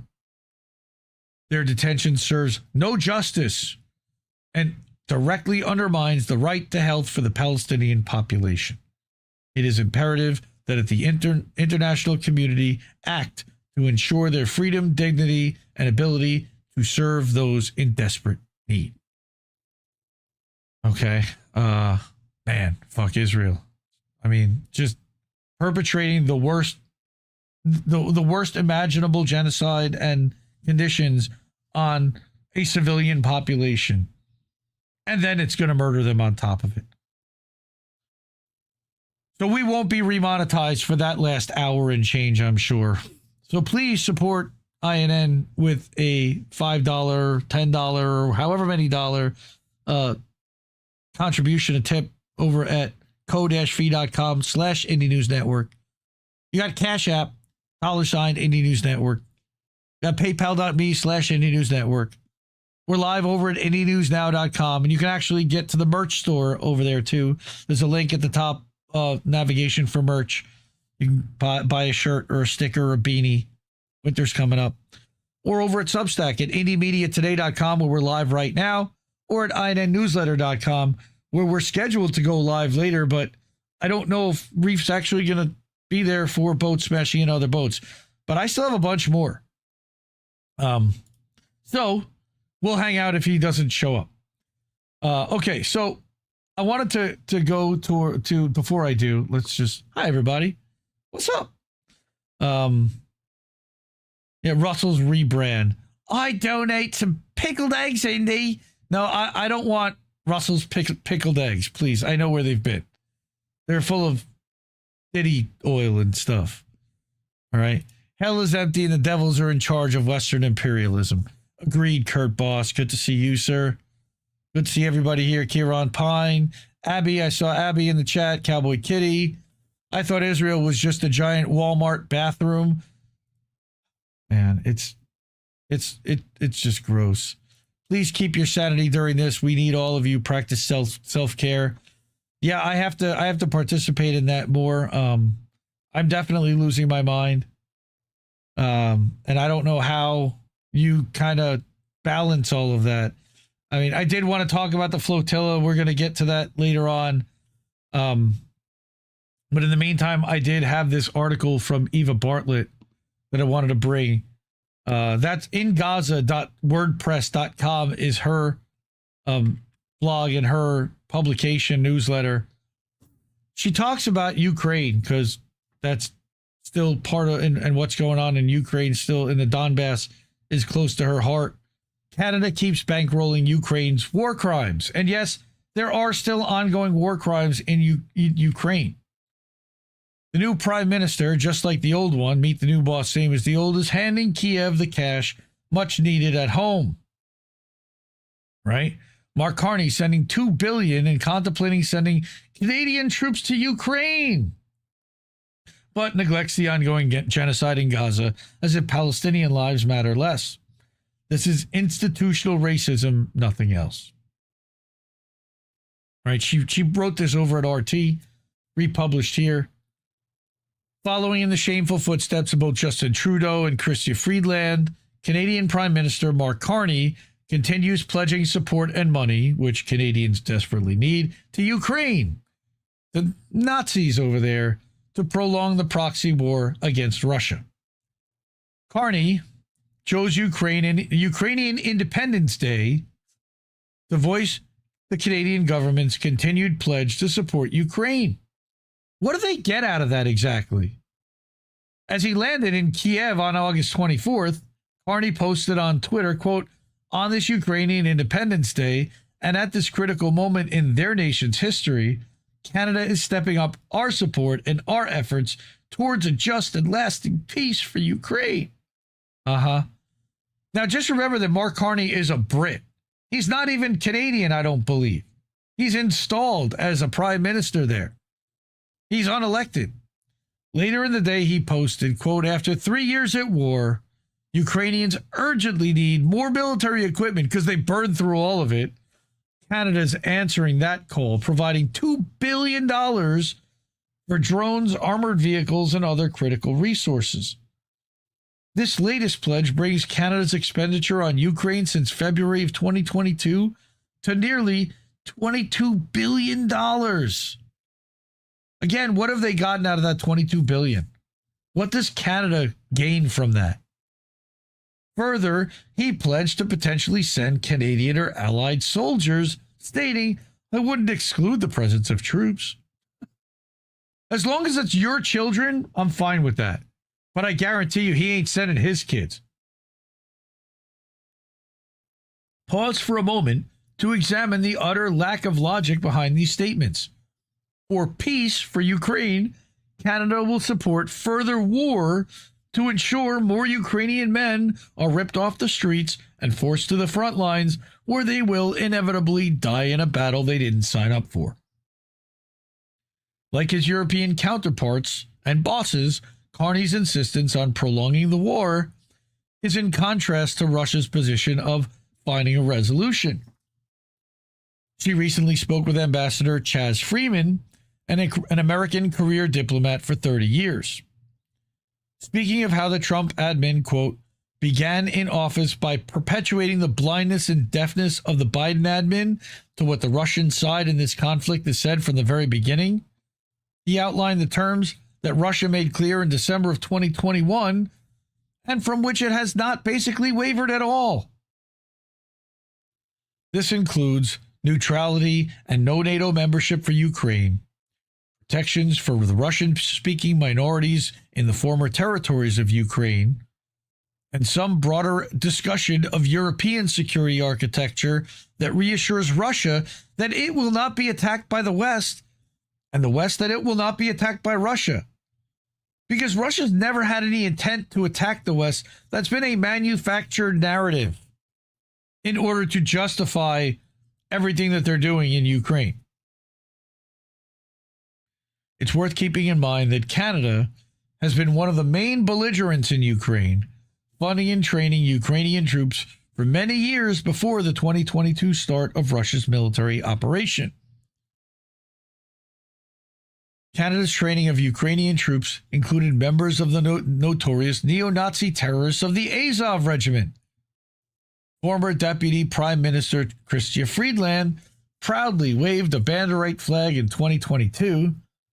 She was also proud of her dear grandfather, who was a chief Nazi propagandist. Yeah, that really happened. No longer Deputy Prime Minister of Canada, but she was still Minister of Transport and Minister of Internal Trade since 2025. All right. In 2023, the Trudeau administration brought to speak Yaroslav Hunka. I laughed at Himbo about that on Nobody Wants to Work Anymore, and he apologized. "We're sorry for all Canadians." So you're good. He apologized. You guys, you're forgiven, I guess, over that. But you still did it, and I'll still give you shit over it. All right. Who had been a voluntary member in the 1st Galician Division of the Waffen-SS, known for their mass slaughter of civilians. And he got a standing ovation at Parliament. Carney, in light of this, is merely keeping with the tradition of Ottawa's support of extremism, including Nazism in Ukraine and in Canada. This support is not at all about protecting Ukrainian civilians. Canada's continued support to Ukraine makes it complicit in the atrocities Ukraine commits. Eva herself has documented just some of the Ukrainian war crimes in the Donbass in 2019 and heavily throughout 2022. And again, Eva is also an Indie Media Award honoree, First Class 2022. These include deliberately shelling civilian areas, including with heavy-duty NATO weapons, making NATO also complicit in war crimes, slaughtering civilians in their homes, in markets, in the streets, in buses, peppering Donbass civilian areas with internationally prohibited pedo mines. Okay? And they claim that it's Russia doing that, even though the stampings have shown that they're Ukrainian. And then deliberately targeting medics and other emergency service rescuers. Sound familiar? Sounds a lot like what Israel's doing with U.S. and U.K. support. Okay? Ukraine has also heavily shelled Belgorod and Kursk, targeting civilians, as well as sending drones into Russian cities, killing civilians and destroying infrastructure. Less detailed are Ukraine's crimes against civilians in areas under Ukrainian control. These crimes, including rape, torture, and point-blank assassination, come to light with the testimonies of terrorized civilians in regions liberated by Russia. All right, and we've seen the videos of people duct-taped bottomless to telephone poles and then whipped in the ass by people, by civilians, by Nazis. I remember seeing that vividly in early 2022. The social media fervor of the Ukrainian hashtags and flags has died down considerably since 2022. Now you see more and more Canadians demanding their government stop fueling war and start spending money to take care of Canadians. You know, a Ukrainian flag in their bio is the universally accepted symbol for you're about to read a ridiculously moronic tweet. Carney's campaign pledges, including easing the cost of living in Canada, yet he's taken no concrete actions to do so. It's all lip service. In the many understandably angry replies to Carney's latest tweets about supporting Ukraine, Canadians are demanding accountability. All right? Scroll through replies to his Kiev stunt, and you'll find Canadians opposed to the wasting of still more money needed in their home country. The most glaring hypocrisy is that while Carney wrings his hands over Ukraine, he utterly ignores the ongoing Israeli starvation and genocide of the Palestinians in Gaza and the West Bank, supported by the Canadian government. So again, support Eva in Gaza.wordpress.com. This is .wordpress.com, not .org. We self-host there. She doesn't. She lets them host it for her. Eventually, she may move to Substack or something else. She does have one. EvaKareenBartlett.substack.com, I believe. But again, if you go to her Indie Media Awards page, I have a link to all her stuff there. So go support her over there. Love you, Eva. We certainly, again, will not be remonetized for reminding people that Canada is funding and supporting Ukrainians as of neo-Nazis in Ukraine. So if you're able to, in a means, please support the independent media like this. You can tip us over at Cash App, $ Indie News Network, over at ko-fi.com/Indie News Network, paypal.me/Indie News Network, at IndieNewsNow.com. That's our self-hosted WordPress.org website, but it's at IndieNewsNow.com. And then over at Substack, our Substack is IndieMediaToday.com. We're live there now. And at INNNewsletter.com, where we would normally be going live for boats smashing into other boats, but there is no reef so far, so we're still not going to do that yet. I still got more though. Don't worry. We're still baking. The next one I've got is from a friend of the show, Arturo Dominguez, over at Decolonized Journalism. I'm a paid subscriber to this publication. I'm a fan of Arturo's. He's been sharing out the show. Really appreciate him doing that. We help each other, and independent media has got to support each other. And this is my heading about that we are all Antifa. The White House is going full bore targeting the mythical Antifa. Many previously arrested while protesting ICE raids are already being labeled now as members of the non-existent organization Antifa, because Antifa doesn't exist as an organization. In a recent report at the New Republic, which is a shitlib publication of record, Greg Sargent asked Steve Bannon if he thought Trump would use the Dallas shooting at an ICE facility as a pretext to target people speaking out against the federal agency. Bannon responded with, absolutely. Minutes after reading Sargent's report, Bannon would be proven right, as the DHS issued a press release titled, DHS is fighting back America against Antifa violence. This article highlights the dangers that people like me face when exposing propaganda and investigating federal agencies such as ICE and people in the administration. Arturo could use your support now more than ever, and there's a link there to get 30% off forever. The press release starts not just targeting the mythical group, but Antifa-aligned left-wing violent extremists, broadening the scope of their targeting to anyone who isn't silent about the atrocities being live-streamed online, meaning us, me.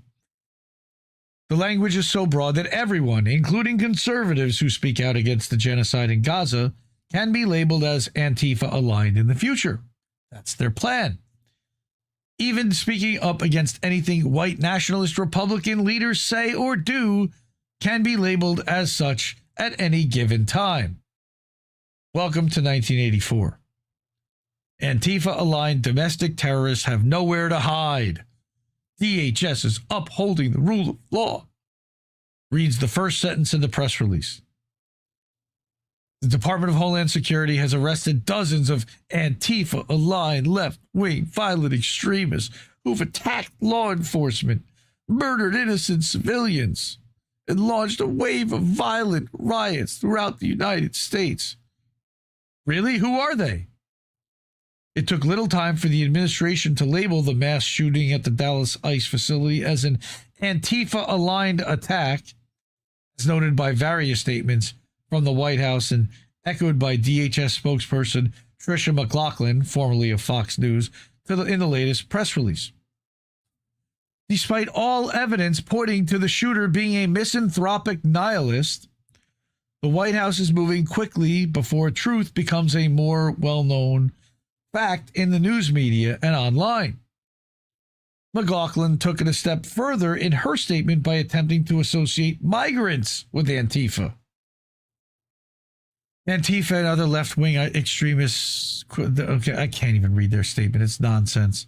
All right. She says, if you lay a hand on our federal law enforcement officers, you'll be arrested and prosecuted to the fullest extent of the law and then used for slave labor.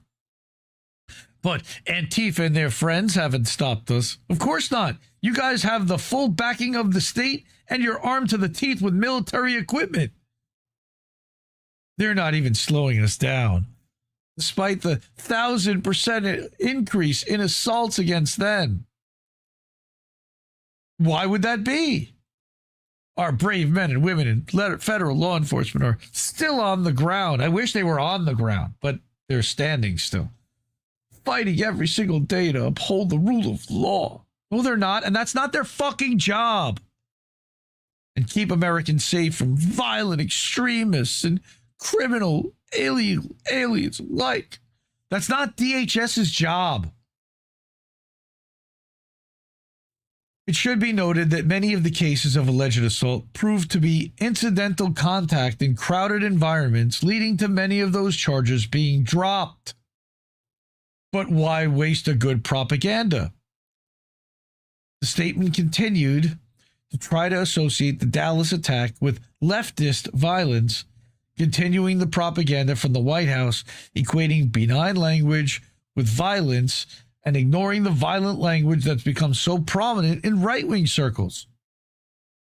What statements like this signify is how far the admin is willing to go to manipulate narratives and create culture wars to distract from its failures and its Christian white nationalist takeover of the government, led by Pete Hegseth and the Department of War. All right. The press release highlights a handful of previous arrests related to attacks on ICE facilities this year and equates them with Antifa. However, at the time of their arrests, none were labeled as such and were instead equated with MS-13 and Tren de Aragua gang members, right? The people who opened fire at an ICE facility were not labeled as Antifa at the time, and neither was the man who claimed to have a bomb while trying to enter an ICE facility, nor was the man who allegedly tried to run over an agent with his car, but they were all accused of being Antifa. DHS even went so far as to list lawmakers exercising their oversight authority at Delaney Hall in Newark as Antifa-aligned domestic extremism. We covered that.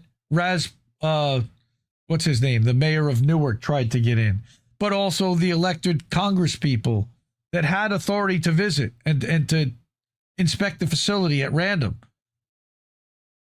Right. The press release continues to claim that ICE agents were assaulted by the lawmakers, a claim not corroborated by video evidence seen across social media that we played here. The press release then goes on to label arrests during the isolated protests in LA as riots and the alleged assaults on federal agents, most of which didn't hold up in court, as Antifa related. These big fucking snowflake crybabies. They're taking every minor thing that's happened since Trump's Gestapo-like tactics have been implemented and labeling them just as they did to justify disappearing migrants in the early days of their implementation, equating them with gangs and cartels. And in doing so, they're shifting the conversation away from targeting Latinos with violent actions. Right? None of the cases cited by DHS has previously been linked to any gang activity or has been shown to have any links to any groups.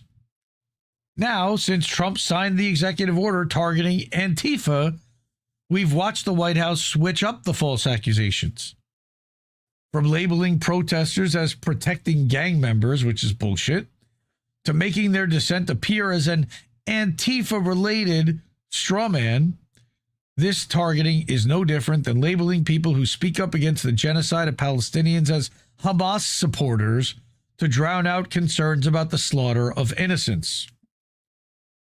Trump's executive order is also quite broad and employs the decades-old strategy of accusing protesters and so-called quote-unquote leftist groups of doing precisely what hate groups do. It's projection. The difference here is that we have more than a century of evidence showing far-right neo-Nazi groups and the Ku Klux Klan employing this strategy and no evidence of the mythical Antifa doing so.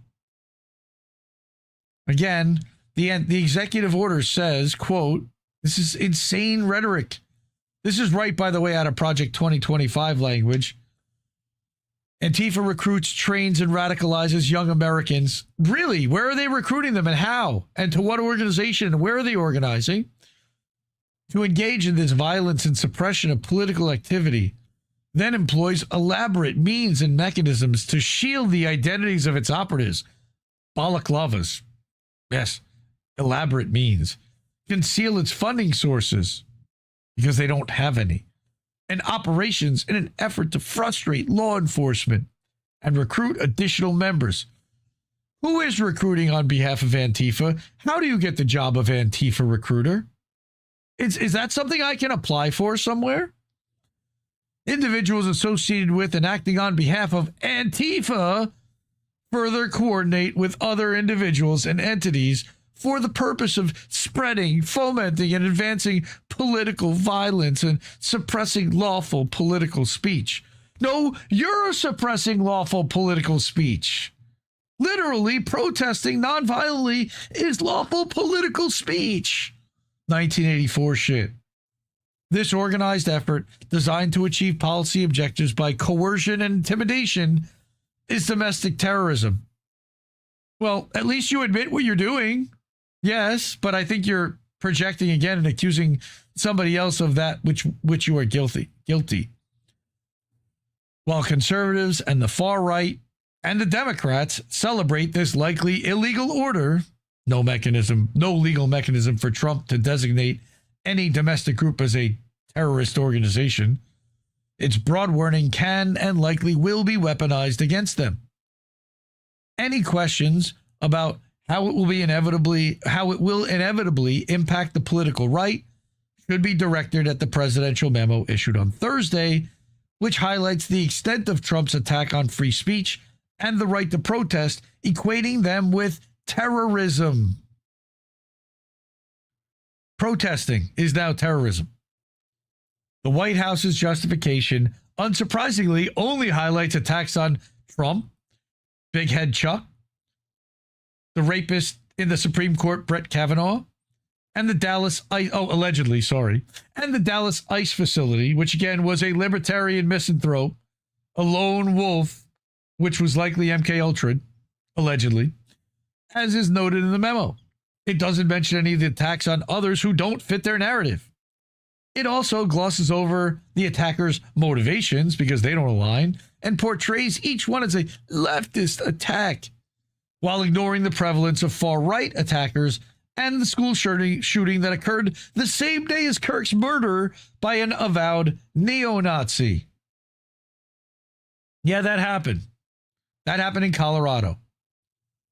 In addition to broad categorizations and highlighting things that never happened, such as riots that left many people dead, the White House is authorizing federal agents to investigate individuals engaged in political violence, quote unquote.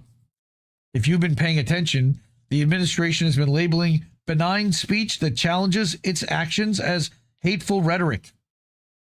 According to DHS, anything criticizing federal agents, the Trump administration, or his supporters is quote unquote hateful rhetoric. Like I said, we're all Antifa. DHS highlighted no hate speech in its press release last week. You know, I didn't get my paycheck from Antifa headquarters this week.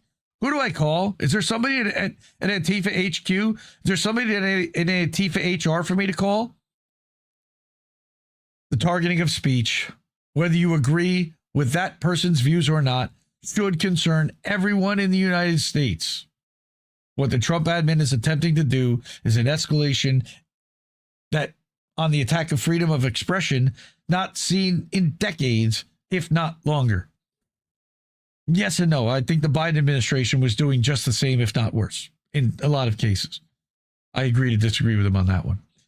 Again, while both political sides can be blamed for these attacks, which we can, this is the slippery slope we warned about, and it behooves everyone to speak up and fight back.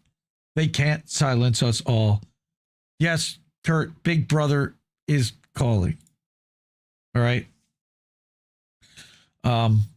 Again, decolonized journalism, Arturo Dominguez at Extreme Arturo on Twitter. He'll probably be arrested just for his handle saying extreme. Okay. And like Jesse Jett's album, everybody who disagrees with you is an extremist. Remember that he wrote that based upon Corinne Jean-Pierre. So this is nothing new. This isn't a continuation and an escalation. And it's gross. And I again, continuing to stand up against it is all we can do. I'm worried that they're going to start arresting us all. And we're all going to need legal representation. I hope we know some good lawyers. I don't know if there are very many lawyers out here on the left because, you know, people with money tend to not like what we do. But, you know, we're going to need some help because there's a lot of illegality happening here. There's a lot of injustice happening here. And there's a lot of people that are left kind of exposed and suffering. And it's going to get a whole lot worse. I still feel like we're in the beginning of this whole thing. All right. Remember, this is year one of the Trump administration this time. We still got 3 more years of this shit. It's frightening. And again, as Monarch correctly points out, Trump is distracting again from anyone talking about the Epstein files. Yes, I mean, I think we know what's in the Epstein files and who's in the Epstein files. And yes, child trafficking and criminal financial crimes and transhumanism, and we already know all the names. I mean, we do. Those names have been out for years. So what are we looking for here? And the testimony of the women who are literally suing the federal government because the government has now acknowledged that Epstein was definitely a trafficker and they dragged their feet on punishing him. So I got a lightning round real quick. Still no reef, so I don't know what's up with that, but lightning round. Kristi Noem, the dog shooter, fast-tracked millions in disaster aid to Florida tourist attraction after a campaign donor intervened. You want to talk infuriating and the corruption state that we live in? This is an embodiment of that corrupt state. All right? The DHS chief has been widely criticized for slowing down FEMA's response after natural disasters. Texts and emails obtained by ProPublica point to an effective way to help get help faster. Have one of her big donors make the ask. Like, they've bottlenecked aid, her disaster relief aid, to thousands. But I can't get phone calls back, says the Republican senator from North Carolina. But a donor called, and because Kristi Noem now is required to personally sign off on any expense over $100,000, she's bottlenecking the entire process. But one of her donors, again, got more than $11 billion of federal money to rebuild a historic pier in Naples, Florida, after being contacted by a major financial supporter last month. How convenient. ProPublica won a Pulitzer Prize as an independent outlet for its investigative journalism last year. I also wanted to talk about a Truth Out article about our friend Luigi. And again, I feel like they're setting up for a mistrial to possibly let him go if at any point they decide that they no longer need him or he's inconvenient to their narrative or. They've also been trying to make him out to be Hannibal Lecter effectively. So this article lays out how the DOJ appears to have violated his right to a fair trial because you have the White House press secretary speaking out against him. It appears that multiple employees of the Justice Department may have violated Local Criminal Rule 23.1 and a judge's order of April 25th, specifically identifying the strictures of this rule. It stipulates that non-lawyer personnel employed by a lawyer's office or subject to a lawyer's supervision in a criminal case has a duty not to release an opinion that a reasonable person would expect to be disseminated by means of public communication, meaning no press conferences. All right. This includes any opinion as to the guilt or innocence of the accused. With the statements referenced in the letter from Luigi's legal team by two high-ranking staff members of the Department of Justice, including within the Office of the Attorney General, appear to be in direct violation of this rule and the court's April 25th order. So they're likely going to have to let him go in some way case. They'll lose some of their cases. On September 19th, the deputy director of the Department of Justice Office of Public Affairs reposted a clip of President Donald Trump saying that Mangione shot someone in the back as clear as you're looking at me, except that it wasn't him. He shot him right in the middle of the back, instantly dead. Prove it was him. You can't.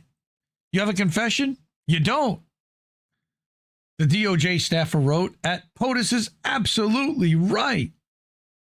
No, he's not.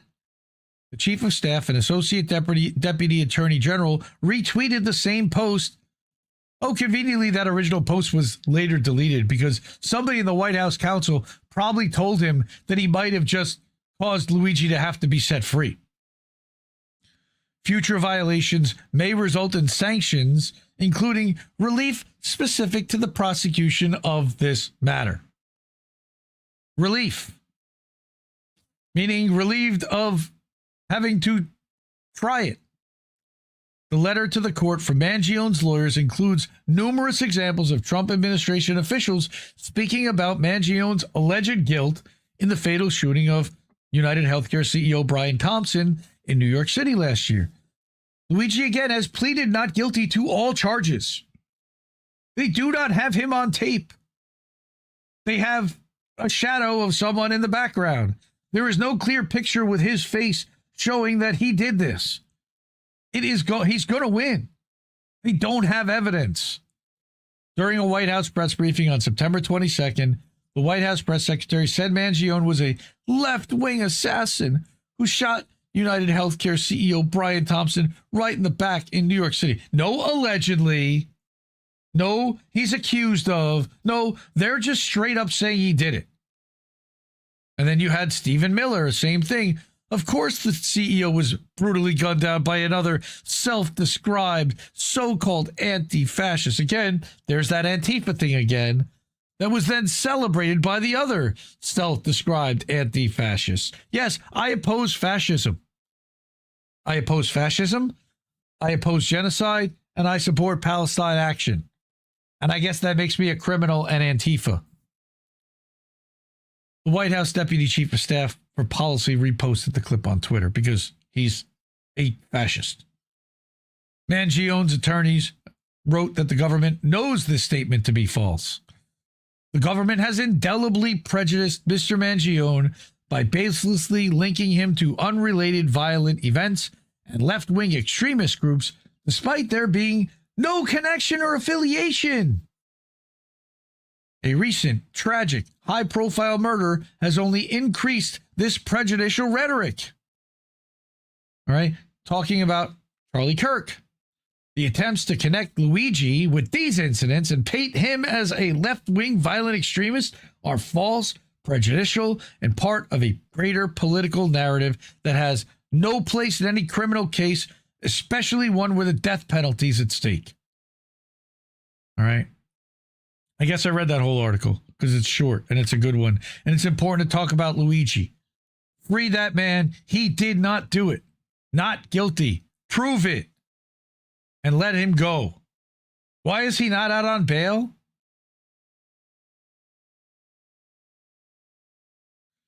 One other thing I wanted to mention is what's going on in the UK. Keir Starmer came out and talked about advocating for a digital ID and said that in order to work in the UK, you're going to have to work. You're going to have a digital ID. My friend Michael Ginsberg over at Actionable Truth and Actions over on Substack Notes wrote, and he predicted how this plays out. Here's what people in the UK need to understand at this point, that the Starmer junta will escalate the rhetoric around digital ID very aggressively and very quickly for two objectives. One, they actually want to unite all Brits against the current government and self-destruct any electoral prospects that they may have. And two, position the future Reform and Advance UK coalition government, okay, with their sidekick Restore Britain, as saviors, as all of them will come out very strongly in opposition to the digital Brit card. I'm guessing people like Nigel Farage. I could be wrong, but there will be people that oppose it. This same technique has exactly been used in the U.S., with Biden being unelectable and Harris even more so, coupled with Trump promising to kill the woke. Here's what's going to happen after the Reform or Advance UK government takes office. That's probably going to happen after Starmer is no longer prime minister. They're going to say that they're going to have to get tough on immigration and illegals, and thus have no choice but to introduce their own digital ID. Whether it's called Brit card or not is irrelevant. They're going to get Stephen Yaxley Lennon under his stage name of Tommy Robinson. Remember, he's an actor. To stoke fears of a white genocide and fracture British society even further around racial and religious lines. We're a white Christian nation, white man fight back, etc., with more racial riots, pogroms, and other chaos. Reminder that Yaxley Lennon is a senior apparatchik for Advance UK and almost certainly an outright Mossad agent, for real. Allegedly. Following number 2, they will introduce a crackdown on civil liberties under the pretext of restoring order, which will also involve some form of digital ID for travel or other activities. I understand they're already telling people traveling to the UK soon that they're going to have to record their fingerprint and retinal scans. Needless to say, the incoming Reform Advanced UK government will be the single most pro-Zionist government the UK has had for the last 100 years at least. Watch out for this. Just like the Trump administration is the most pro-Zionist U.S. administration, slightly eclipsing the Biden administration. The way out of the current predicament for the UK is not through the ballot box, and never, ever, ever, ever will be as long as the current political setup is in place. None of the above. Same goes for pretty much anywhere else on the planet, but definitely also the US and every single Commonwealth country, without exception. People of the UK, finish the story.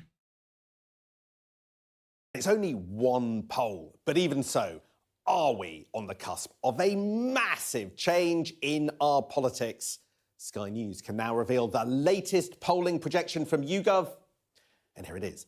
It puts Reform UK on course to be the next government, and Nigel Farage, of course, to be the next Prime Minister. Reform UK, the largest party in a hung parliament, almost impossible to stop, going into number 10 with the results that you're just about to see. Right, first I want to take you back to last July's general election to see just how much things have changed in a matter of months.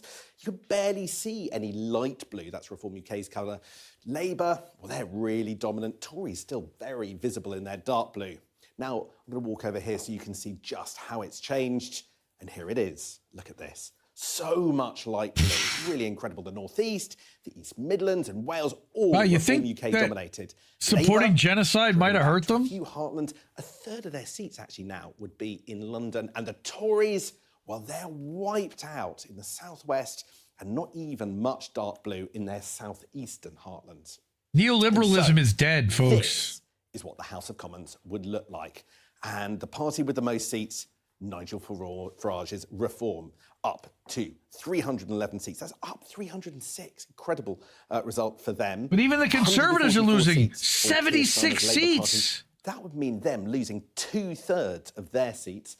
As for Kemi Badenoch's Tories, down on 45 seats. That's pretty existential by the time they reach that low level. Again, down 2/3 of their seats. The Greens under the new That's leaders, like just, but Farage in Reform is no better. Up 6 on 78, and the SNP will then. Oh my God! Look at all these parties. Up 28. Not like it matters. They're all pro-Israel. Now, it's a hung parliament. So I want you to have a look at the formal winning line. That's here. It's 326 seats. And so where's the coalition? They're almost there. They're just 15 seats short of that. So what would happen? Now, they deny it at the moment, but quite frankly, the most likely outcome is Conservatives are going to align with them. End up voting with Reform UK to put a Reform UK leader, Nigel Farage, in Downing Street. There are alternatives. The Tories could abstain, but Reform UK actually would still then have the most votes to put Nigel Farage in number 10, even under that. It's only if all of the parties, including the Tories, apart from Reform UK, voted together. And also, you had the Northern Ireland parties that aren't in this poll, taking them over the winning line, that you'll get somebody other than Nigel Farage in Downing Street. But interesting. Can you really see the Tories doing that en masse? It's hard to see. No. Right. Now, look at who gets whacked under this poll. Here we've got the Labour faces. And look, Yvette Cooper, Wes Streeting, former leader Ed Miliband, deputy leadership contender Bridget Phillipson, former leadership contender Lisa Nandy. This is music to my ears, but who replaces them is no better. Projection. And lots of prominent Tories too. Bye, Pretty Patel, fuck off. They're Pretty Patel.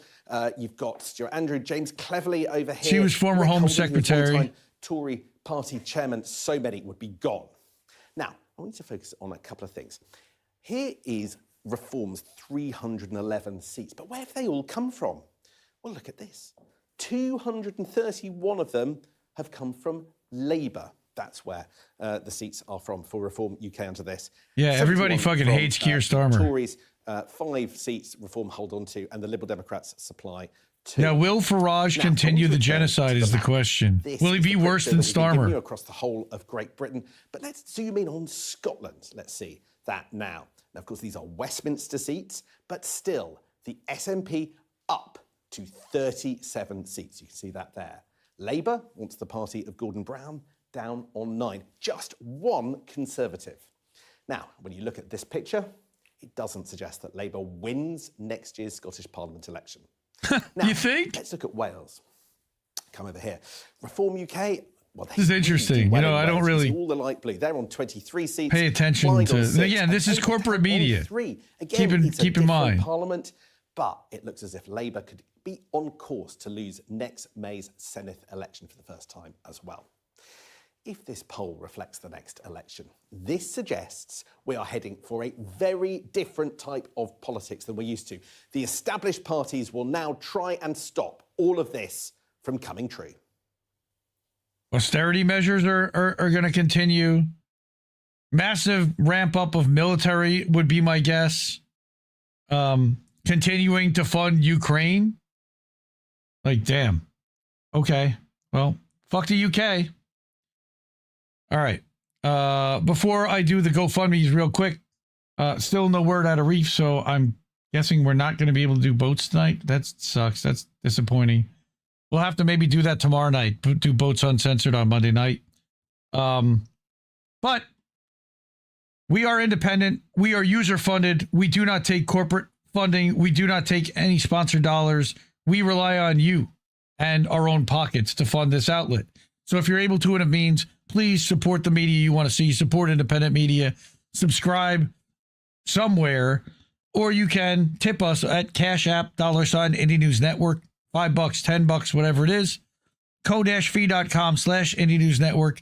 And you can buy us a coffee. You've got paypal.me/Indie News Network. You've got our website, indienewsnow.com. Again, self-hosted over at indienewsnow.com. And then we've got indiemediatoday.com, where we have been live this entire time. And INNnewsletter.com, where we publish a weekly update for the network, and several podcasts go out, and occasionally an original article. Reef was actually talking about writing an article. He's been doing research on a person that he thinks is CIA affiliated, potentially Intel connected, that may be involved in some untoward behavior, but it's all smoke and no smoking gun yet. So it's laying out all of this evidence and saying, well, what do you think? What do you think this all is? Thank you, Kurt, man. Love you too. Appreciate you. Appreciate everybody for hanging out. God save the queen. No, don't save the queen or the king. Fuck the king. Fuck the crown. Thank you, Vicky. I appreciate all the support from everybody. Vicky's on our wall of fame. All right. There's a lot of people in chat on our wall of fame. All right. Pav is paying a kid to do it for him. I don't know what to roll. I think Pav rolls his own joints. I don't know what that's all about. Pav's over on Rumble, and he hangs out over at AM Wake Up on 5 days a week. We co-stream AM Wake Up, amwakeupshow.substack.com, and also at Telegram. You can hang out with the group. They do a lot of live Telegram calls, which are basically like big Zoom calls where everyone can share a screen and hang out. Great crowd of people really over there at Steve's chat and AM Wake Up in the Telegram group. So real quick before I get out of here, fuck cancer. Our friend Shanda, we know her, we love her, co-host and creator of Beauty and the Boomer After Dark Trailer Park Pundit. She is going through her second round of cancer. She's raised over $4,800. She's got a $10,000 goal. Thank you to everyone who has already helped and stepped up. She's been diagnosed with small cell lung cancer. It recently came back. She's a mother of 3, grandmother of 3. All right. She posted, 10 days ago, that she finished 10 rounds of radiation on the legs and ribs. She thinks it helped. She got her certificate. She's been laying, and tired and in a lot of pain. You know, she's losing her hair again. She'll go for 3 days every 21 until December 11th. I know that she's planning on doing another Beauty and the Boomer soon. I know they're planning on a Halloween show, for example. That's what she says here. Oz and I plan on a big Halloween show, so she's got goals. All right, thanks for all the donations. It's a huge help to know that she can start another round. She literally posted on Facebook today that how overwhelmed she is at all the love and support that she's gotten. And thank you to everyone for standing with our friend Shandon, our sister. Likewise, our friend Anthony Malecki in chat, his sister-in-law Natalia was stopped by cops over a registration and what they thought was overdue or expired, but it wasn't. They still arrested her on a violation and have her held in an ICE facility and have had her held for months. And he posted an update this week that at her latest immigration hearing, she broke down and started crying, begging to receive bail for the non-violent misdemeanor that she's been accused of, but not convicted of, with no criminal history, and she was here legally. The judge got upset at her crying and denied it. What an asshole. She's been held for almost 3 months by ICE and is not a flight risk or danger to anyone. They want to deport her. Her mental and physical health is deteriorating every day. Please share and donate if you can. And this is her GoFundMe, Natalia's. Okay, working mother taken by ICE. Please help. It's just awful. And again, hers is not a unique story, sadly. Mikhail, thank you. Nelio Nostrum in the chat. Charlie Mack, 4 days ago. There haven't been very many unfortunate donations to this GoFundMe recently. So anything anyone can do, really, the bills are still piling up. And she's still unable to get out and obviously work and provide for her family. Like I said, we've been live over at IndieNewsNow.com. If you go over to the Watch Live section, you would be able to see that. There's also an unfiltered RSS feed coming in from independent outlets like Unicorn Riot and Antiwar.com and A Skeptic, who's been featuring our live streams and our Substack articles. Thank you so much for that. You've got Angel and Angel's stream earlier today with on the Ocho for the baseball show. All right, the playoff preview. Antiwar.com, like I said. There's Rumble videos from T-Lav and AM Wake Up and who's these guys? The Duran. There's stuff from them here. Spear Post and Left Voice. Over 100 outlets and video creators. I believe I've even got Noteworthy in here. So whenever I may have to add the YouTube stuff. I don't have YouTube flowing in here yet, so maybe not. All right, but I'm working on making this better and including more content regularly. Greg Reese at the Reese Report. Shout out to Harps and Mob Rules, Harps and Tom. Harps is our resident cunt friend. We almost made it 2 episodes in a row without saying cunt, but we just did. All right. Honest Broker, Ted. All right. So that's some of the people that you can see over at IndieNewsNow.com. Again, IndieNewsNow.com. Totally free, ad-free, curated by me, but still it's just a fire hose of content from all the different publications that I support and think are worthy of being read. Also, again, there's the Keep the News Free section where you can support with a one-time Stripe payout, either by credit card, Google Pay, Apple Pay, etc., Cash App, or you can go to our merch store. And our merch store has a bunch of killer items like INN t-shirts, beanies, the Indy with the red tie. Again, I got to get the green tie Indy. I know a lot of people like the green tie. So I got to get a green tie t-shirt going. But yeah, pick up a t-shirt. Rock the INN and tell people about INN that way. So, man, this is the first that I've had to fly solo all night without Reef like this. that I can remember in a while. So thanks for sticking with me and for bearing with me ranting solo tonight, and no and very few sound bits. I know that a lot of people like Reef and his sound bits over there. Who are these people? Yeah, I don't know, but the best people are hanging out here. So if you're able to, before we head out, support independent media, support these people. These people already did. Cash App, $, Indie News Network, ko-fi.com/Indie News Network. You got paypal.me/Indie News Network, and do that as friends and family so we don't get hit with a fee. Again, at indienewsnow.com, which I just showed you. And then you can subscribe monthly or annually over at Substack at innnewsletter.com or at indiemediatoday.com. So, man, I'm a little disappointed that I missed my buddy. But this was fun. I enjoy doing the show every Sunday night. I love you. I love you all, and I appreciate you all for putting up with me. And man, that was a long, ranting, depressing fuck Israel segment. I apologize. Lord, I apologize. But this is what's happening in the world, and we can't ignore it. There are too many outlets that just want to bury their head in the sand or only tell one part of the story, and we're not going to do that. I'm going to try to go to as many places as I can, bring as many trusted independent journalists, outlets, and opinions and perspective as we can, and we're going to keep doing this.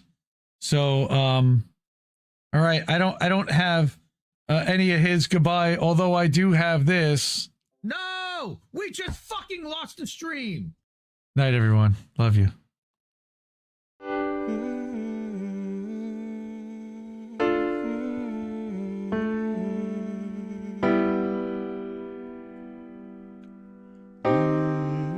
I think I liked it better being blind, when I couldn't read between the lines, and when I couldn't see the cracks in the structure that lay bare before me the whole time. I think I liked it better back when I suspended disbelief and swallowed pride.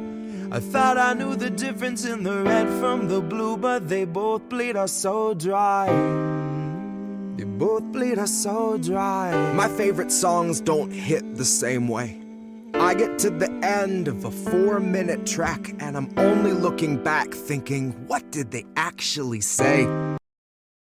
I guess this isn't such an awful place. Is that what you want